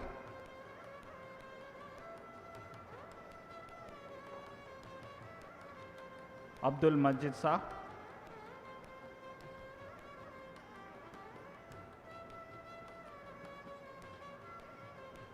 Ayush Nagal,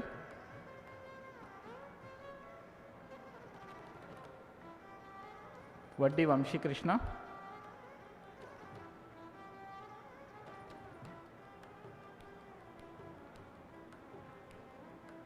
Ven Mayuri,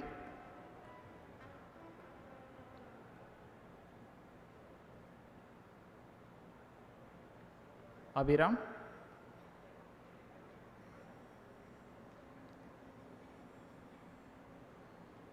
K. Satya Sairam,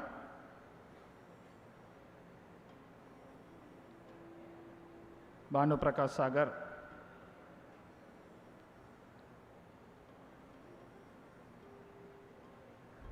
Cherita Varsha. Recipients of Bachelor of Technology, Adarsh Kumar,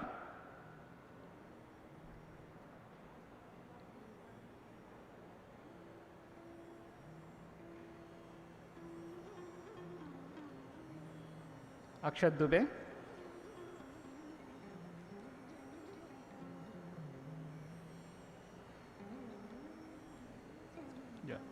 Anna Chendu,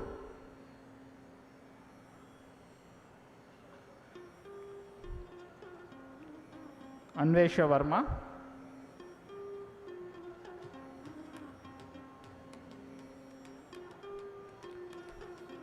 Apurva Shukla,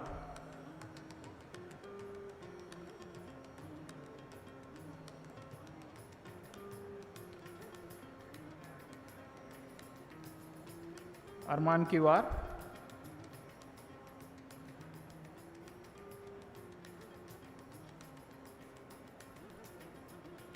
Patel Kamlesh Kumar,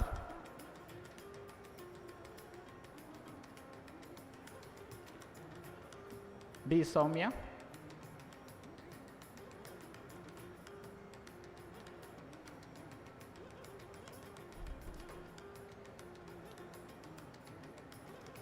B. Harshavardhan, Deepshika,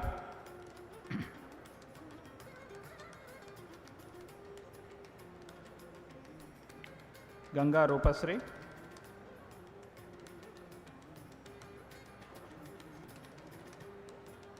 Anmant Manoj,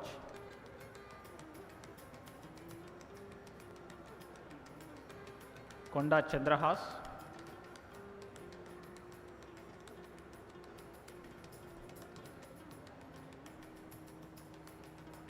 Kurra Akshita,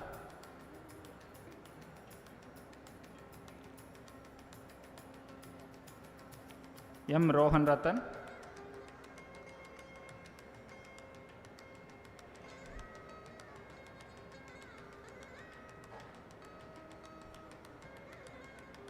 M. Sai Kumar,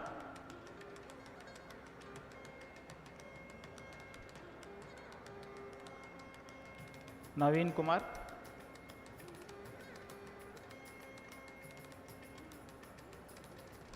P.J. Amish,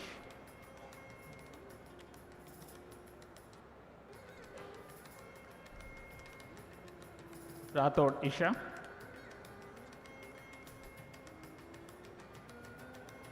Shettilikit,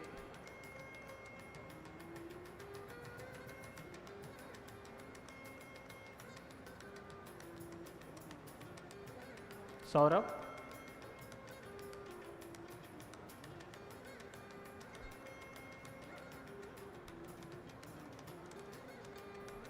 Sumit,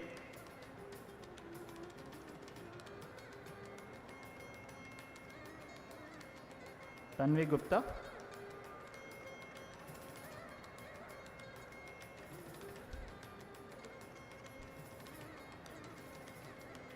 T. Mahendra Kumar,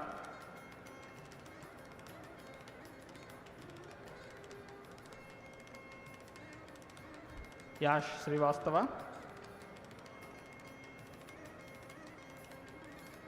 Yogirala Manish,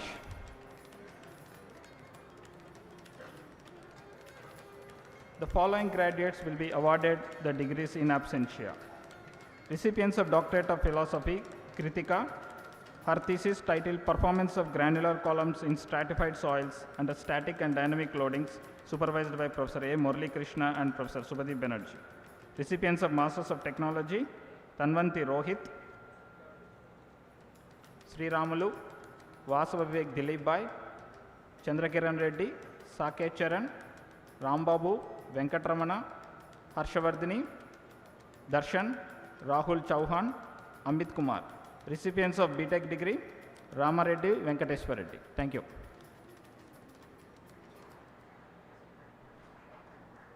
The head of the Department of Computer Science and Engineering is requested to call the names of degree recipients in Computer Science and Engineering.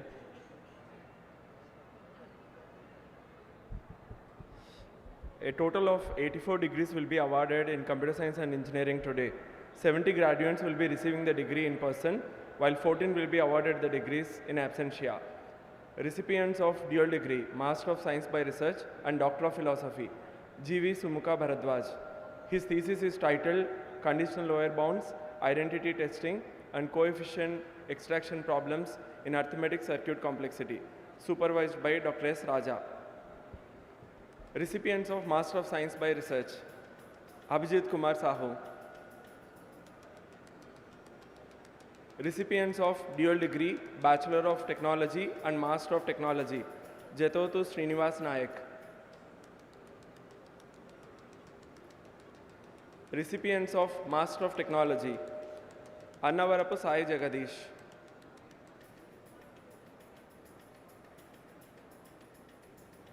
Kandikonda Sai Ram Krishna Reddy.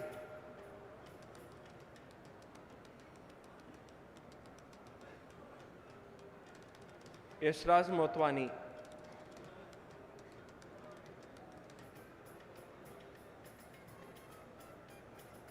V. Logesh.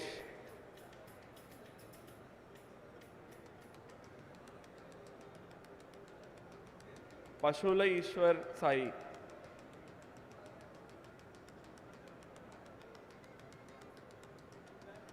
Ramu CN.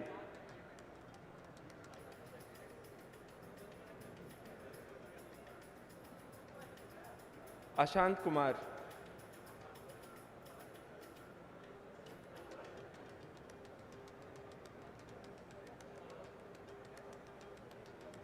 Dharmendra Chauhan.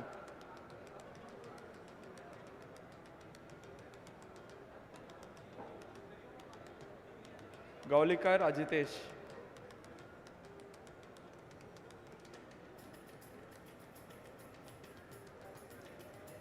Parsa Sai Shravan.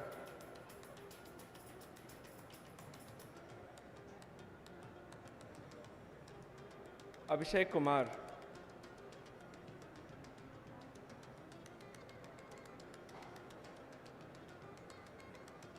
Kodala Fanindra.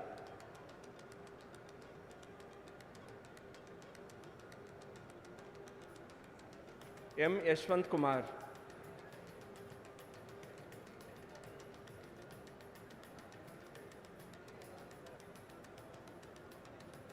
Guti Bharadwaj.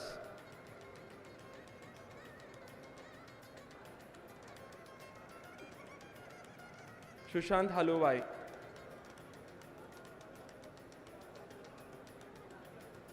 Recipients of Bachelor of Technology, Bantu Tarun.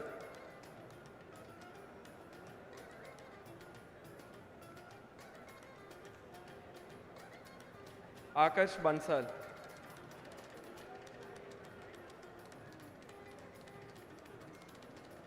Adivi Sri Venkata Narasimha Jyotiraditya.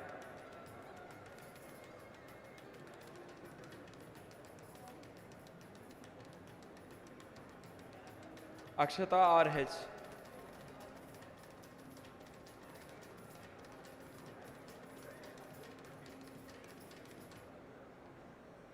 Allu Sai Kaushik.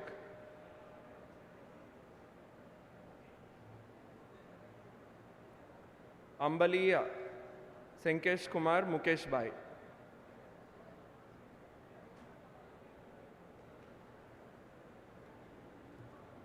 Anantula Sai Pritika.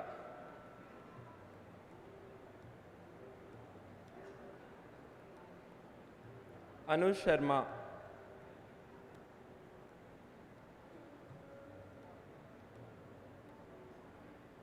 Asim Anand.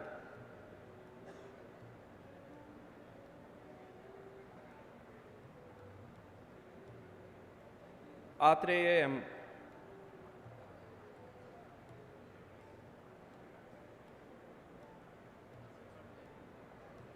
Banawat Rajesh Nayak.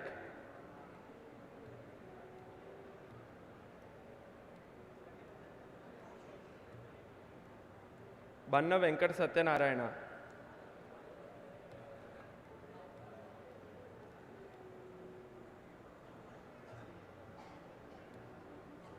Bukya Lachiram Naik,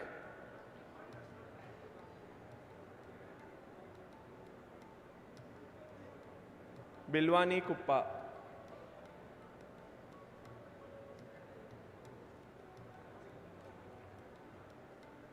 చెల్ల కౌశిక్ రెడ్డి,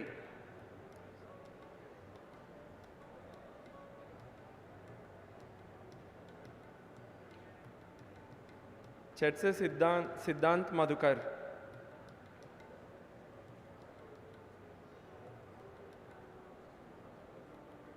చెవడ మనన్ భద్రేష్,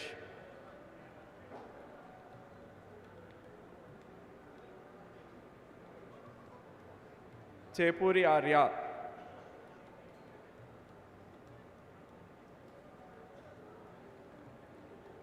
దామెర ఆదిత్య రఘువీర్,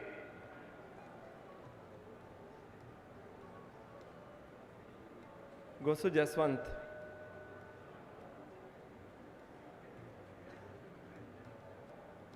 గొట్టి ముక్కల నిశ్చిత్,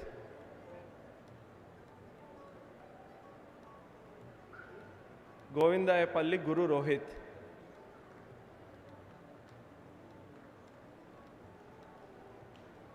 గురుగుబెల్లి ఐశ్వర్య రాణి,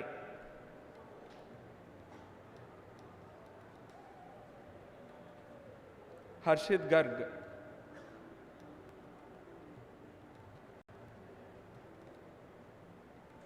ఇస్టర్ల Kalyan Anudeep,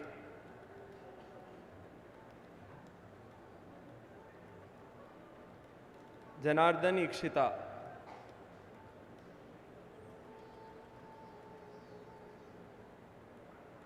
Johri Aniket Manish,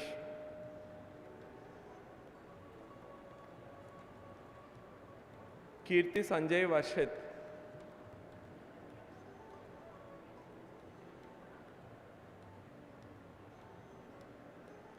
కొకటం Venkatasai Manish Reddy,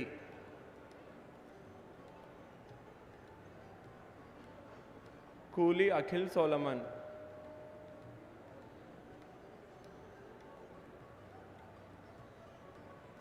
లాగుడు Sampath,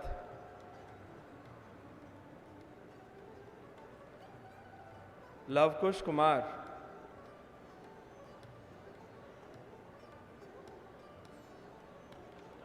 లుకలపు SVS Raghuram,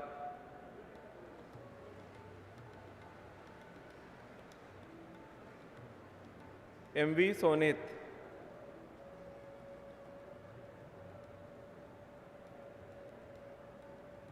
మడుగుండి Akash,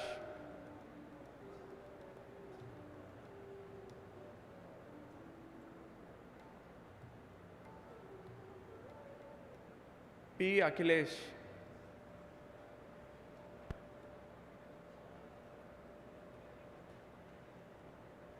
Polukonda Snehitha,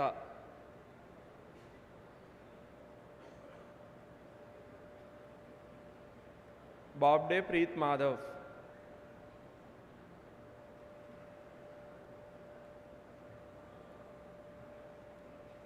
Raparla Greeshma,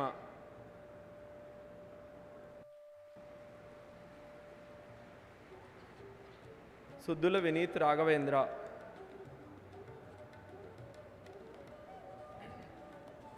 Tanguturi Mokshith Reddy,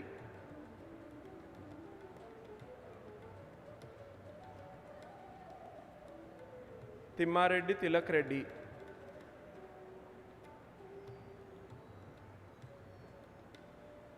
Vankudavath Pawan,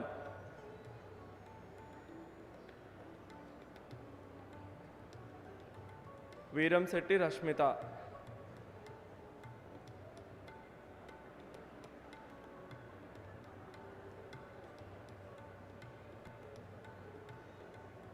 వీరంగమ Jaimin Piyush bye,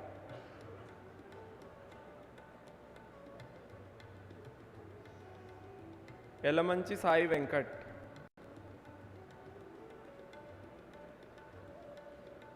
Dhanush M,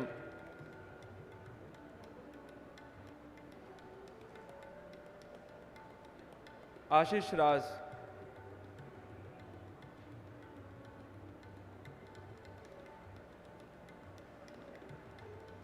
Vempalli Sahiti.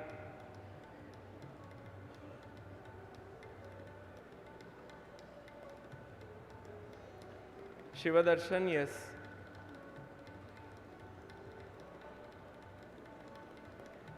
Janapati Venkata Lakshmana Shashank.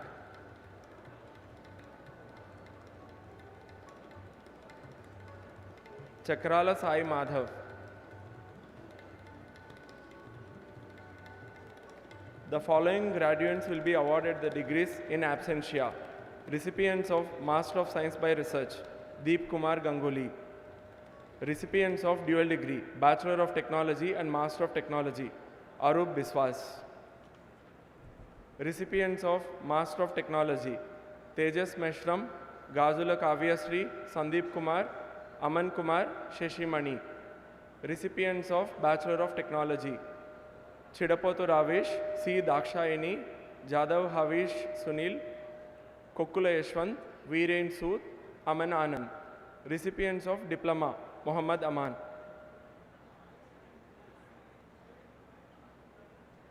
The head of the Department of Electrical Engineering is requested to call the names of degree recipients in electrical engineering. A total of 98 degrees will be awarded in electrical engineering today. 80 graduates will be receiving the degrees in person, while 18 will be awarded the degrees in absentia. Recipient of Master of Technology and Doctor of Philosophy dual degree, Shivapuram Arun Kumar.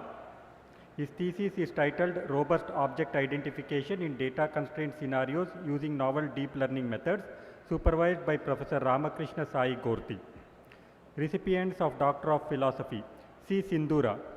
Her thesis is titled Sinogram and CT-based Deep Learning Methods for Intracranial Hemorrhage Diagnosis, supervised by Dr. Subramaniam Gorti. A. Sai Karthik Bandi.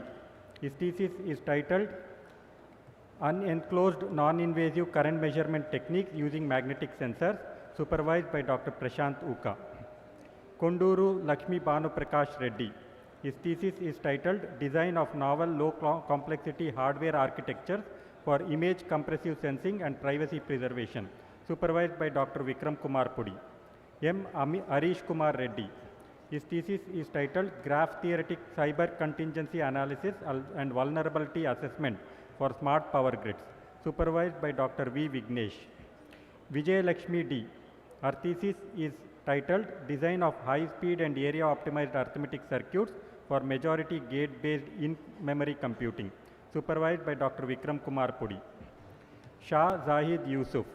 His thesis is titled Development of BFO Heterostructures for Advanced Memory Applications, supervised by Professor N.N. Murthy. Srinivasulu Mamilla. His thesis is titled All Solid-State Electrochemical Soil pH and Nitrate Sensors for Agriculture 4.0, supervised by Professor N.N. Murthy. Bandaru Meenakshi Shravani. Her thesis is titled Synchronization of Field-Free Spintronic Oscillators, Pathways to Neuromorphic Applications, supervised by Dr. Swapnil Bhuktare. Bandi Prasad. His thesis is titled A Control Theoretic Framework for Performance-Aware Fog Computing in Autonomous Vehicle Applications, supervised by Dr. P.S. Sai Krishna. Recipient of Master of Science by Research, Puli Kirtija. Recipients of Master of Technology, Yadav Abhishek Dayaram. Paul Joy Anusha.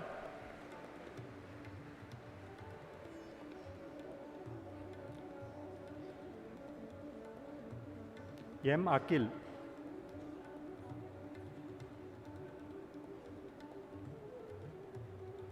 Jenga Sneha.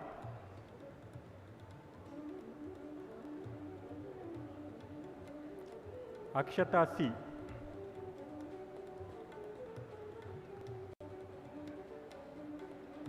Vikram Kumar Vikrant.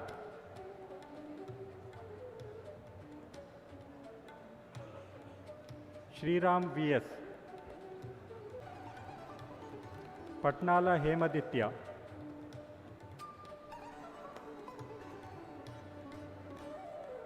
Guntur Jyotsna.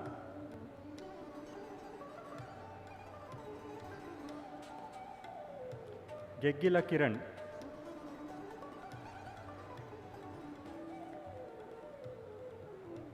Nelli Madhavi,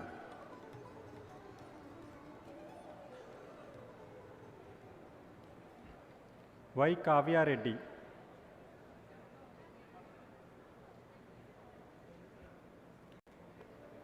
Bartula Kiran Kumar Raju,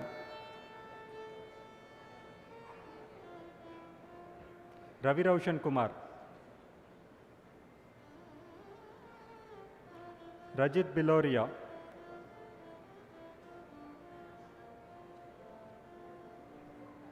Nupur Singh,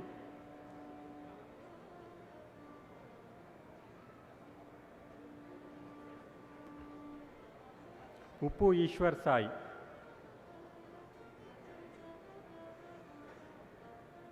Prajwal Hiremat,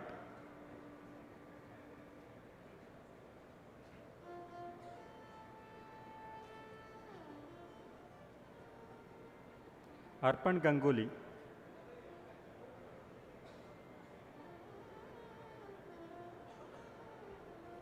Mohammad Arif,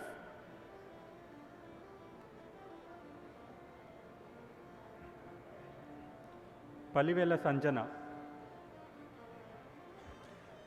Recipients of Bachelor of Technology: Minchala Deni Kumar Reddy,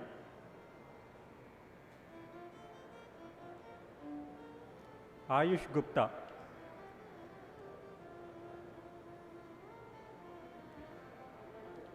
BGP Sahiti,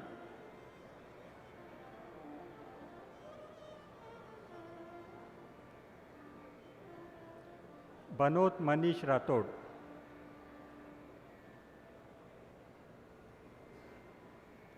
Bokka Jaya Venkata Sasidhar,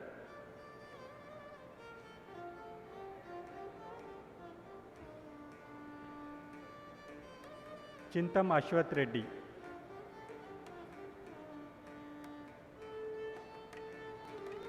D. Vishnu Arvind,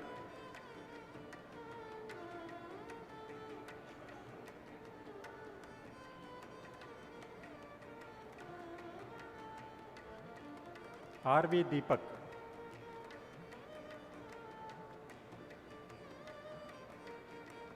Divij Gupta,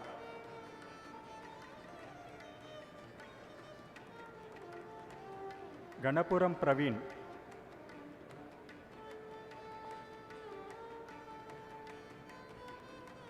Girban Mondal,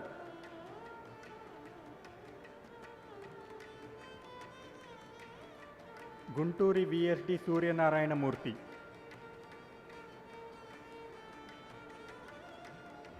Kilare Varun Vinod,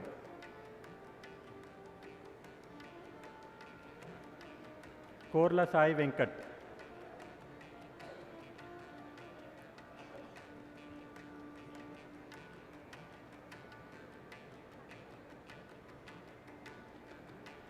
Kotta Sushma,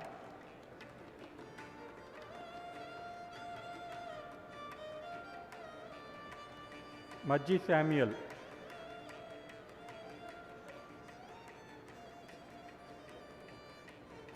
Maktala Susank,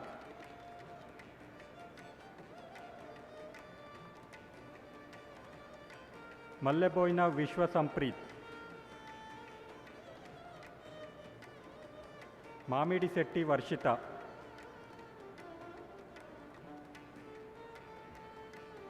Parmar Manish Om Prakash,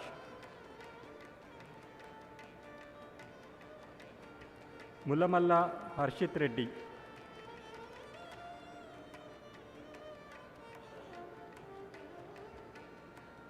Mulle Bhargav,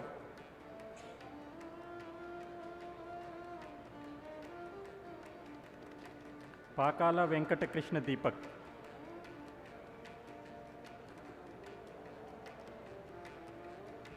Pasumarti Niharika,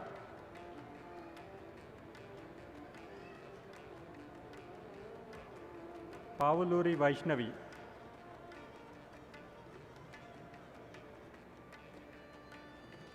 Prakar Gupta,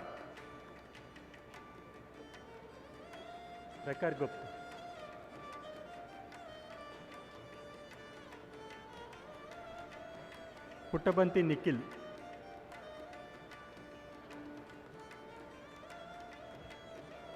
Ramakrishnan K.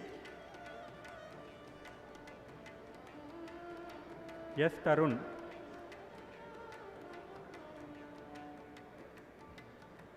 Sandrapati Srujan.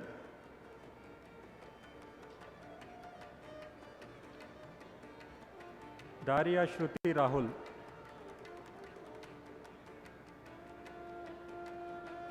Shubham Mehra.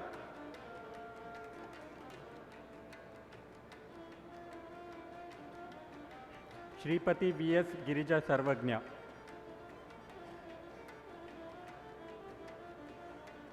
Surapuraju Krishna Niket.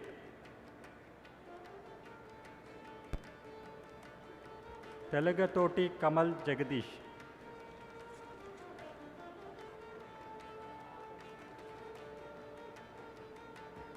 Tangalamudi Harshita.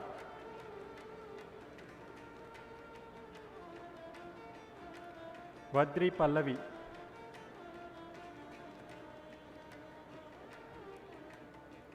Vanama Sai Srinivas.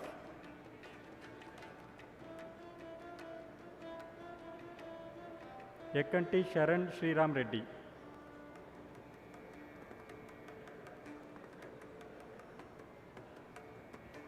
Piyush Gupta.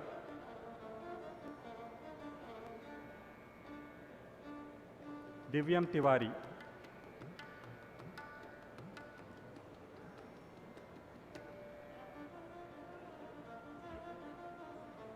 Shubham Mohanty.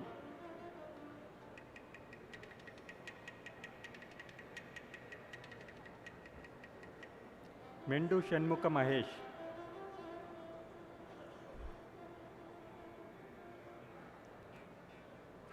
Sayon Kundu.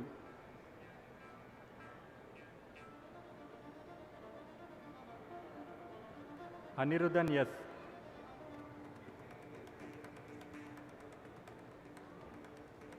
Saket Verma. The following graduates will be awarded the degree in absentia. Recipient of Doctor of Philosophy, Bhimagani Ravinder. His thesis is titled Investigations on a Specific Triple Frequency Gyrotron, supervised by Dr. Abhishek Kumar Jha, Professor M.V. Karthikeyan, and Dr. S. Yuvaraj. Recipients of Master of Technology, Ramavat Sudhakar Nayak, Medam Sainath Reddy, Akila S. Kaushik, Abhishek Dote, Shivaprasad R.I., Jwala Rajni, Hina Gupta, Shungavarapu Jayavardhan. Recipients of Bachelor of Technology, Danduvaripalli Vinay Kumar, Paltya Swarupa, Perumalla Raj Kamal, Arin Mehta, Meru Venkata Narayana, Yuvraj, A. Aswin. Recipients of Diploma, Abhinav Tyagi, Matangi Arun Anurag Vardhan. The head of the Department of Humanities and Social Sciences is requested to call the names of degree recipients in Humanities and Social Sciences.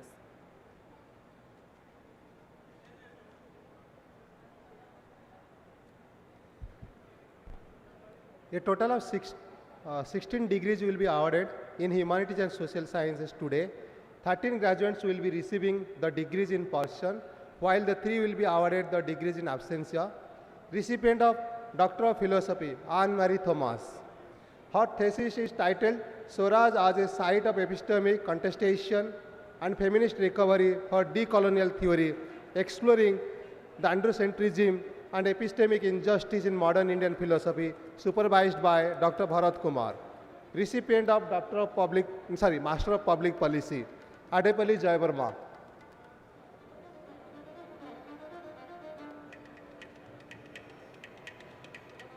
Balaji K. Subham Chandrasekhar Balpande.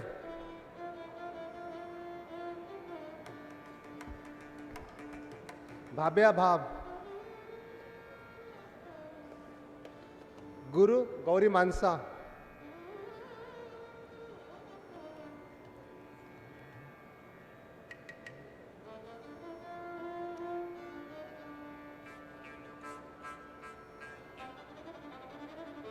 Koya Haripriya.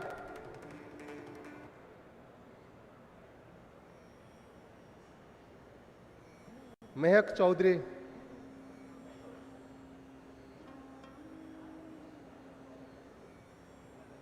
Sompali Pranav Surya,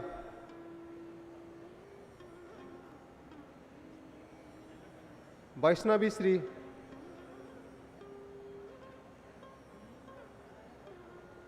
Radhika Pandey,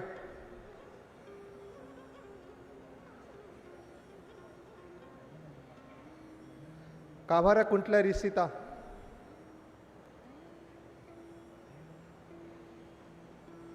Vansika Madan,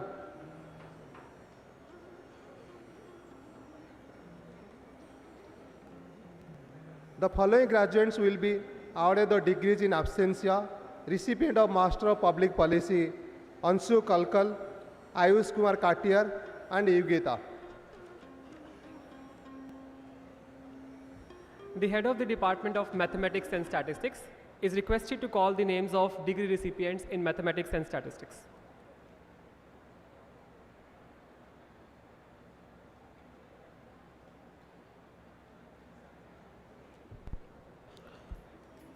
A total of 18 degree will be awarded in mathematics and statistics today. 14 graduates will be receiving the degree in person, while 4 will be awarded the degree in absentia. Recipients of Doctor of Philosophy, Abad Ganesh Vishnu. His thesis is titled Empirical Likelihood-Based Tests for Symmetric and Log Symmetric Distributions, supervised by Dr. Ananya Lahiri and Dr. Sudhish Kumar. Harsha Gopala Krishna. Her thesis is titled A Study on Energy and Harmonic Functions on Some Post-Critically Finite Fractals, supervised by Dr. Srijanani Anurag Prasad. Recipients of Master of Science, Abhilasa Panda,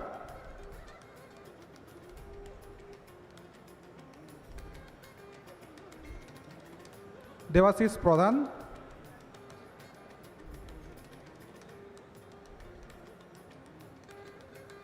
Dev Uttam Bharati,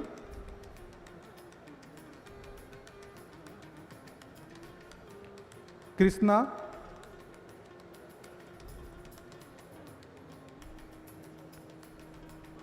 Kunar Gaurav Sahu,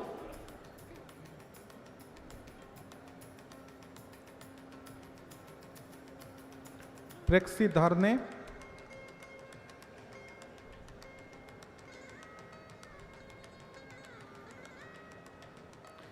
Saksam Gupta,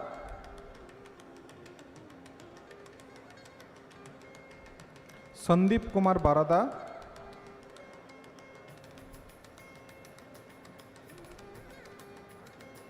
Sanjay Kumar,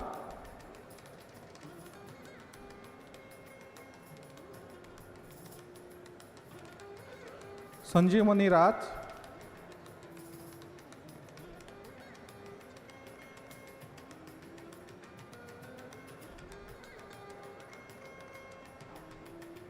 Sarvesh Jadhav,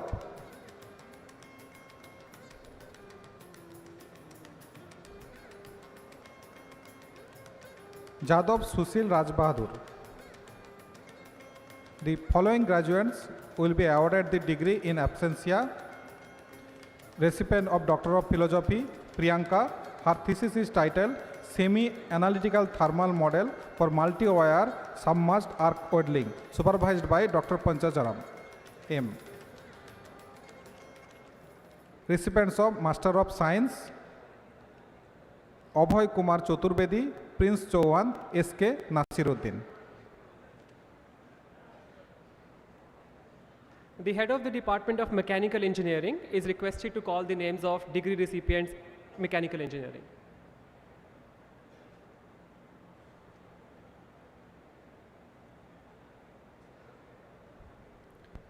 A total of 90 degrees will be awarded in mechanical engineering today. 78 graduates will be receiving the degrees in person, while 12 will be awarded the degree in absentia. Recipients of Doctor of Philosophy, Adapa Mahant Kumar. His thesis titled Development of Narrow Groove Welding Torches for the Single and Two Wire Tandem Submerged Arc Welding Process, supervised by Dr. Degala Venkatkiran and Professor Nasin Venkaya. Bandaru Chandrakala. Her thesis is titled Energy and Entropy Analysis of Metal Hydride Hydrogen Systems, Compression and Cooling Applications, supervised by Professor Anil Kumar Emadavatune. Dinesh Das Babu. His thesis titled Development of Metal Hydrate Based Hydrogen Compressor, supervised by Professor Anil Kumar Emadavatune. P.V. Divakar Raju. His thesis is titled Multi-Scale Characterization and Numerical Studies of Flax Epoxy Composites, supervised by Dr. Pandurangan Venkatraman and Dr. M. Nityadharan. Sheikh Sadiq Basha. His thesis titled Studies of Chiral Oxidic Structures for Energy Absorption and Harvesting Applications, supervised by Dr. Pandurangan Venkatraman. Recipients of Master of Science Research, Deepak Singh.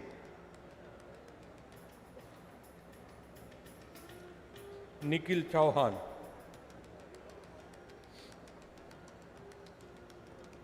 Recipients of Master of Technology, Saurav Negi. Udaya Prabhakaran A.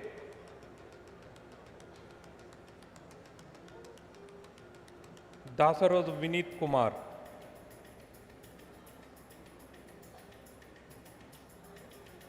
Jaiswar Shivam Rajabahadur.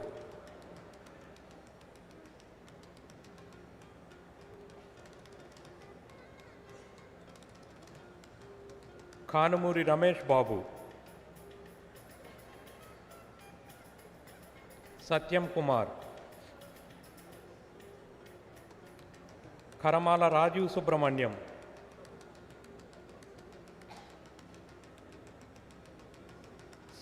Saddam Ansari.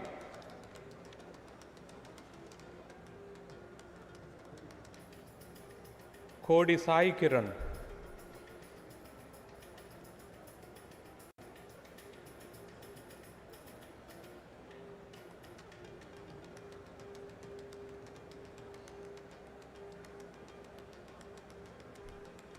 Boni Sadgurunath Kaushik.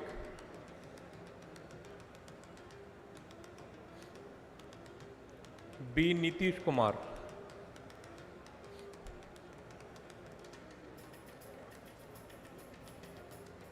Prithvi N.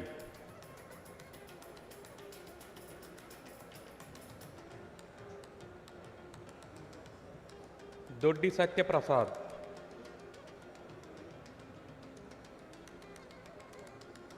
Bammidi Venkatesh.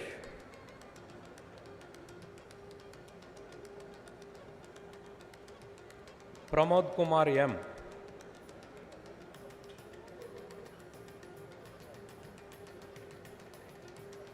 Khambala Kiran Kumar.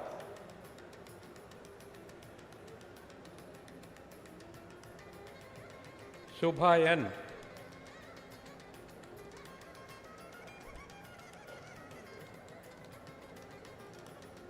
Shani Ilahi.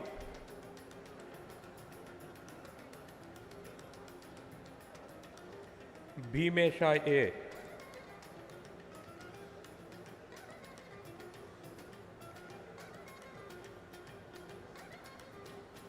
Dudekula Chandini.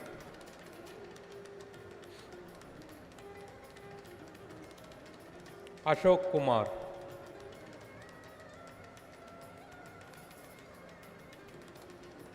Kalla Vishnu Shankar.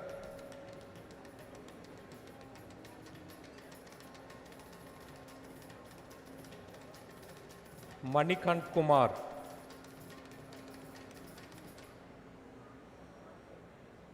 Baisetti Chandrasekhar.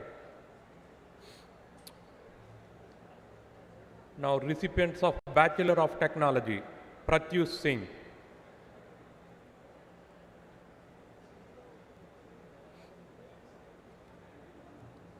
Modugula Giridhar Reddy.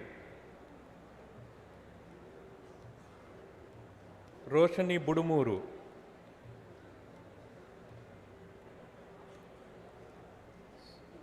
Suddepalli Dheeraz.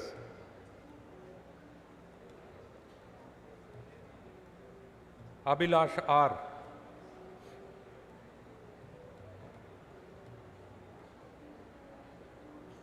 Ambidi Pujita.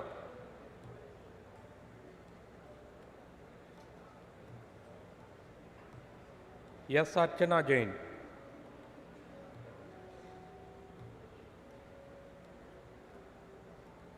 Atharu Nagar,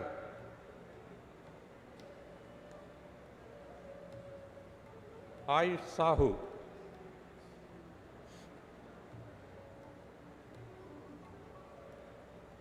Banot Gautam Naik Pawan,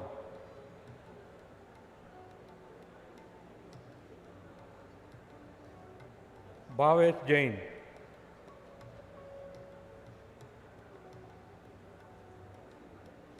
Bhuvan D,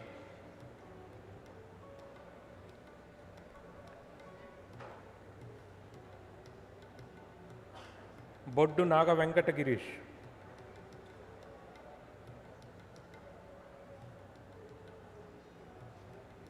Bajja Sai Ketan,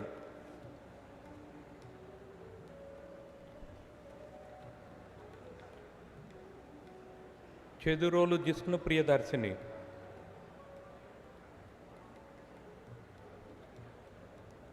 Chikka Teja Subramanyam,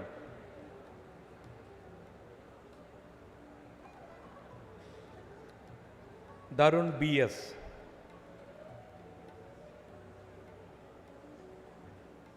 Dasare Pranavesh Reddy,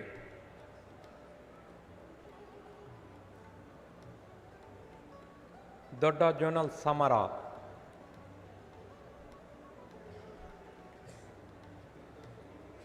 Geddam Dhananjay,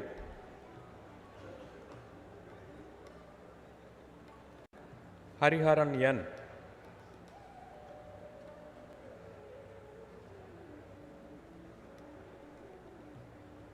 Jada Sai Kirti,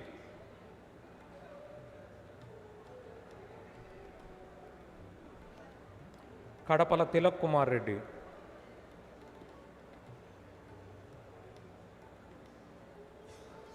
Kallakuri Nitya Srikari,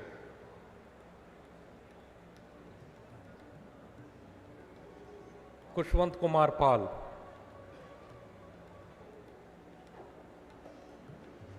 Kodidala Chetan Reddy,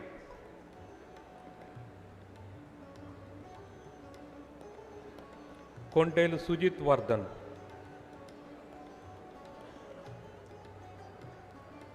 Krutik J,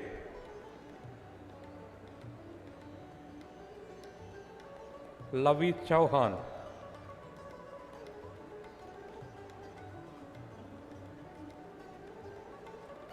Nandagovind JV,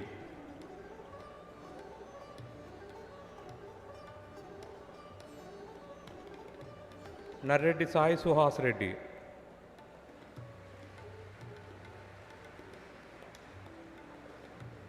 Nimmagaddi Pranay Ajit Kumar,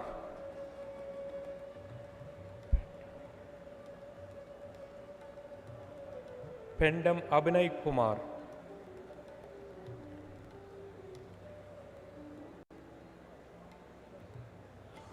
Pulapati Sai Chandra Kumar,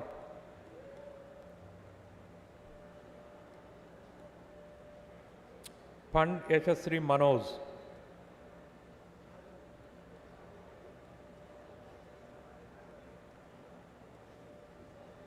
R. Krishna Samir,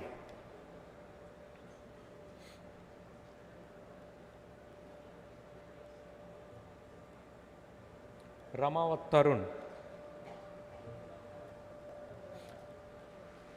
Raunak Yadav,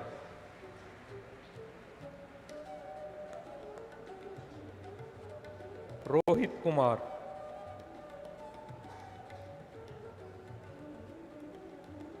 Sannapalli Trilok Erni Subhash,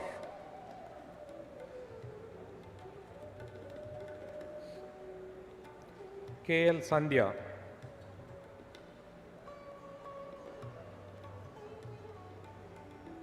Saumya Sinha,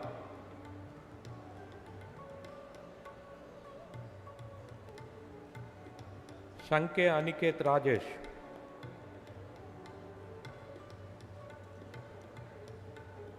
Somil Gera, Suguru Venkata Sujit Kartikeya. Yeah, you can come. Venati Bharat Sai Reddy,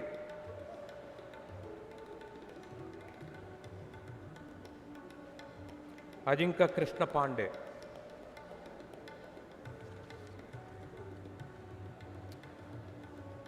Okay, the following graduates will be awarded the degree in absentia. Recipients of Doctor of Philosophy, S. Harshavardhan Reddy, his thesis titled Aerodynamic Design and Flow Quality Optimization of Wind Tunnel Systems using Computational Fluid Dynamics, supervised by Dr. Balaji S. Vignesh Kumar, his thesis titled Twin Fluid Automation Strategies for Viscous Liquids, an experimental study, supervised by Dr. Avulpati Madan Mohan.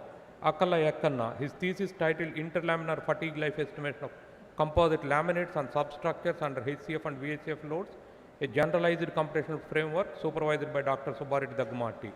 Tumula Tirumala, his thesis titled Experimental Investigation on Reverse Cladding of 304 grade austenitic stainless steel to aluminum hypoeutectide aluminum silicon alloy through die casting, supervised by Dr. Ajay Kumar. Recipients of Master of Science Research, Ashutosh Vasantrao Denge, and then recipients of Master of Technology, Kapulur Jagadish Reddy, Vishal Rana, recipients of Bachelor of Technology, Ellundula Sujit Ashish Kumar, Suddamala Devendra Reddy, Faiz Mustaq Khan, Jorepalli Gayatri, recipients of Bachelor of Science, Dilip Kumar Meena. Thank you. The head of the Department of Physics is requested to call the names of degree recipients in physics.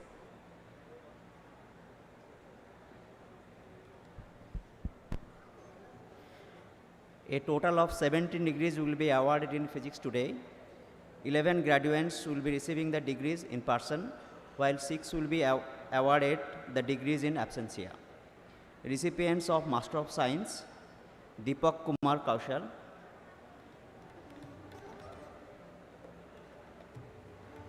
Divaskar Rai,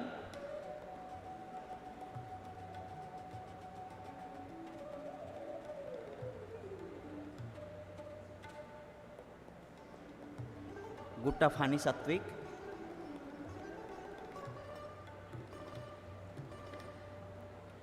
Himangshu Shekhar Das,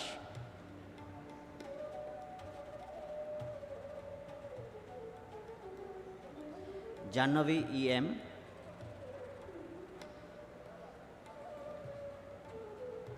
Kartik Paul,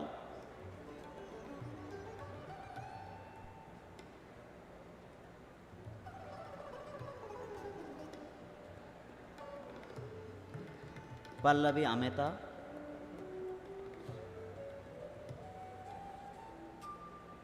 Prithvi Sen,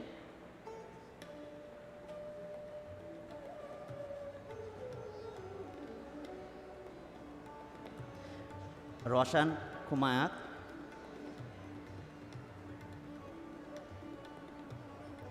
Satyam Shukla,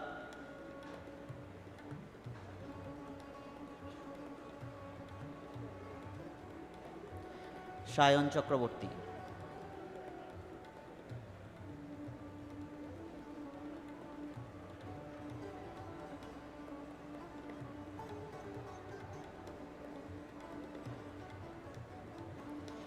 The following graduates will be awarded the degrees in absentia. Recipients of Doctor of Philosophy, Smita Rani Mishra, her thesis is titled Study of Thermalization and Thermodynamic Entropy in Quantum Systems, supervised by Dr. Sawan Sahu. Vaibhav Kumar Singh, his thesis is titled Quantum Magnetism of S equal to half two-dimensional spin lattices, supervised by Dr. Koteshwar Rao Bamisetti. Recipients of Master of Science, Avigyan Prakash Sahu, Ayushi Tewatia, Ranveer Singh, Vaibhav Pandey.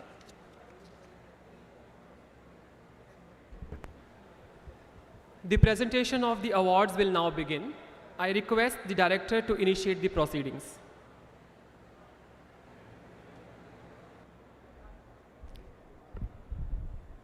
Mr. Dean, Academic Affairs, please read out the names of prize winners among the graduates to this August assembly.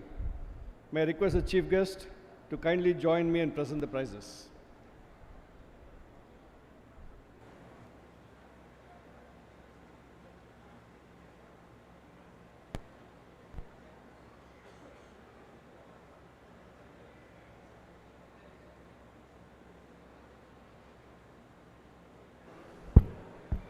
It's a great pleasure to announce the award recipients of the 8th Convocation at the institute. The President's Prize for the best academic performance in the B.Tech program is awarded to Mr. Tanguturi Mokshit Reddy. He will also receive the Dr. Shrikant Sundarrajan Medal for the best academic performance in computer science and engineering instituted by Dr. Shrikant Sundarrajan.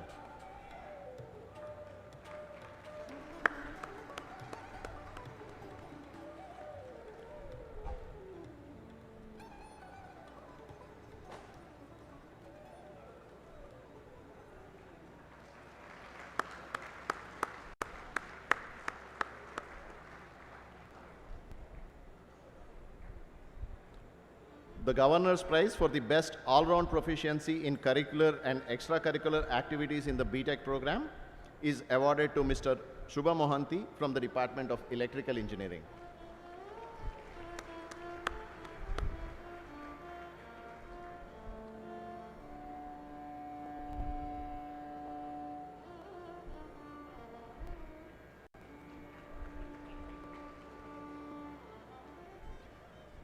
Professor Kamatam Krishnaya Award for the best academic performance in chemical engineering instituted by Professor Kamatam Krishnaya is awarded to Ms.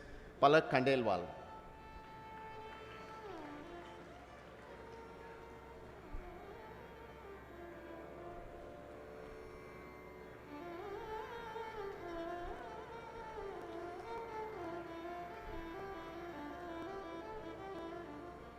The RV Associates Prize for the best academic performance in civil engineering instituted by Shri RV Chakrapani is awarded to Ms. Deep Shikha.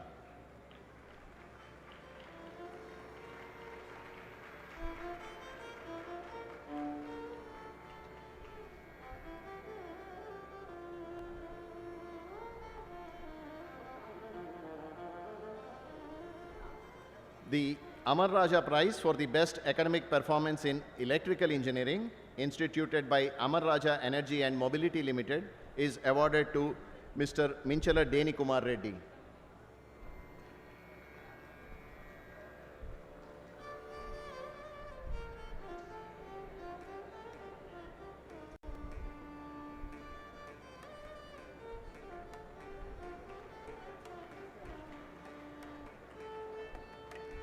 The ITC Limited Prize for the best academic performance in mechanical engineering is awarded to Mr. Nanda Govind JV.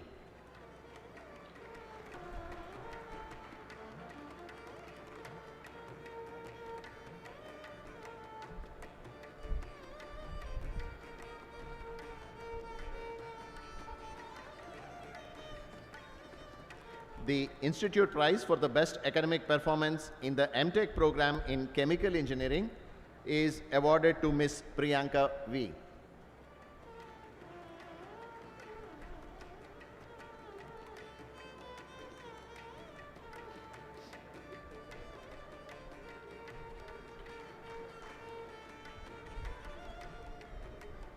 The Institute Prize for the best academic performance in the MTech program in civil engineering is awarded to Mr. Deepu Devadasan T.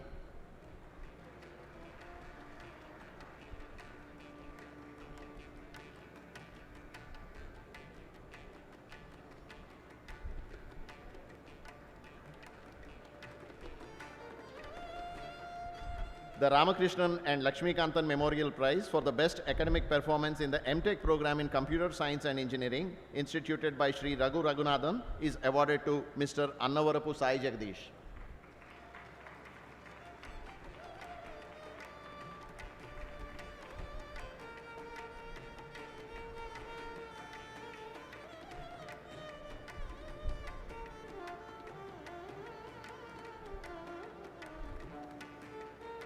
The Institute Prize for the best academic performance in the MTech program in Electrical Engineering is awarded to Ms. Y. Kavya Reddy.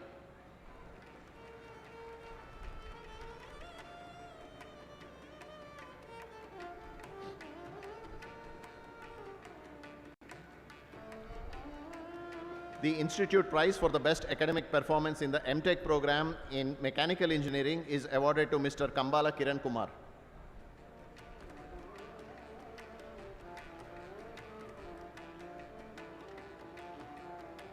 The Institute Prize for the best academic performance in MSc program in chemistry is awarded to Mr. Harsh Naveen Bhai Christie.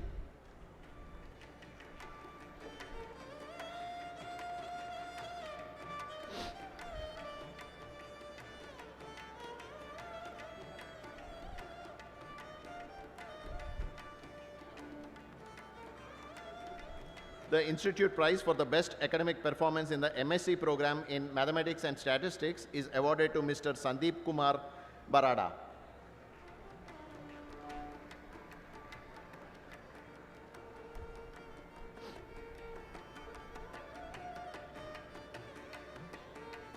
Professor T. Srinivasan Natarajan Award for the best academic performance in the MSc program in physics instituted by Professor T.S. Natarajan is awarded to Mr. Karthik Paul.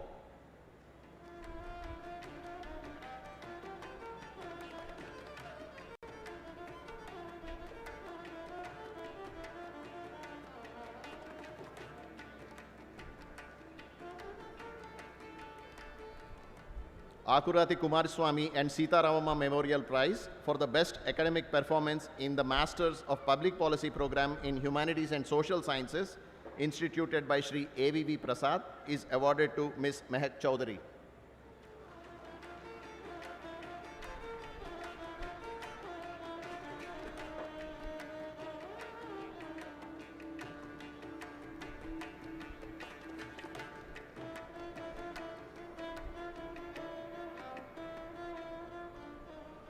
The Institute Prize for the best MS by Research thesis titled In situ metal doped nanocomposite interfaced electrochemical sensors for non-invasive early diagnostics is awarded to Mr. Sunil V. He was supervised by Dr. S. Uday Kumar.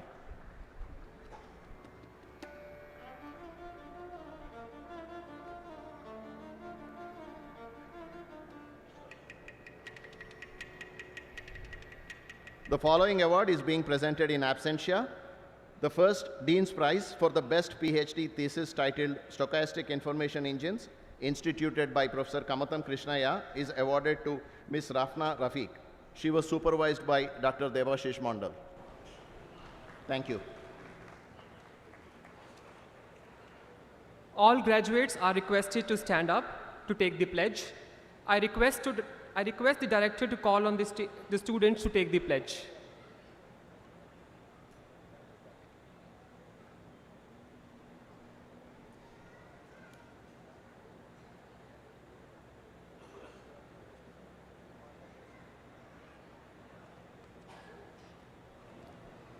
Graduates of the year, I charge you that in thought, word and deed, you will ever maintain the purity, dignity and integrity of your profession and honor of our institute. Graduates of the year, please take the pledge.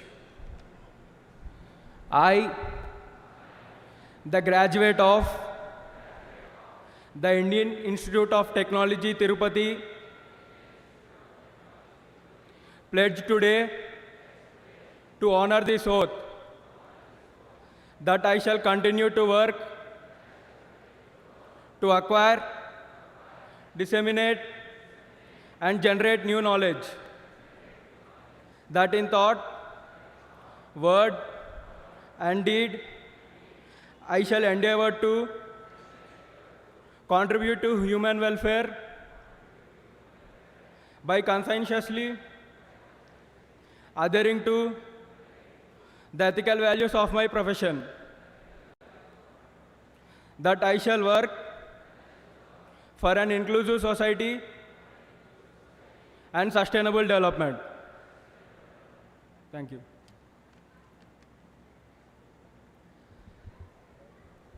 The director of the institute, Professor K.N. Satyanarayana, is requested to formally declare closing of the convocation.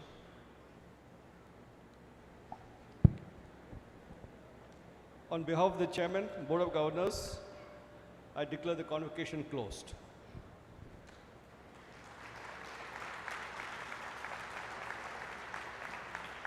Please stand up for the national anthem and remain in your place till all the members of academic procession have left the hall.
Please remain in your place till all the members of academic procession have left the hall.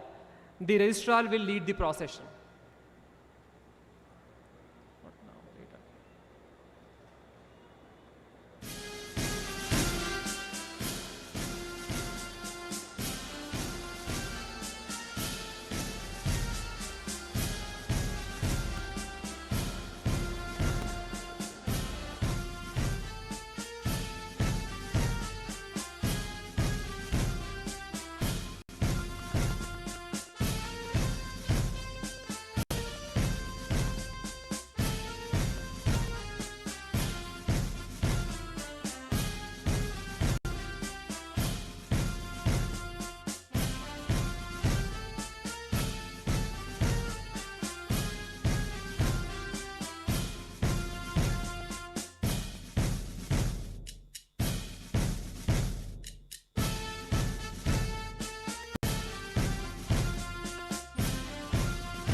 Many congratulations to all the graduating students.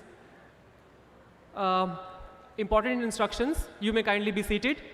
Important instructions.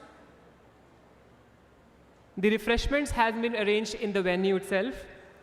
The high tea packets will be distributed to all attendants at the exit gates. For an orderly exit, please follow the instruction below. Guests seated to my right are requested to use the last right gate. All the graduates are requested to take the last right gate while you exit and pick up your refreshment box. The guests seated to my left are kindly requested to exit through the main gate. On your way out, kindly collect your refreshment box. We request your cooperation in maintaining decorum during this time. Thank you very much. Many congratulations. Important announcement for all the graduates.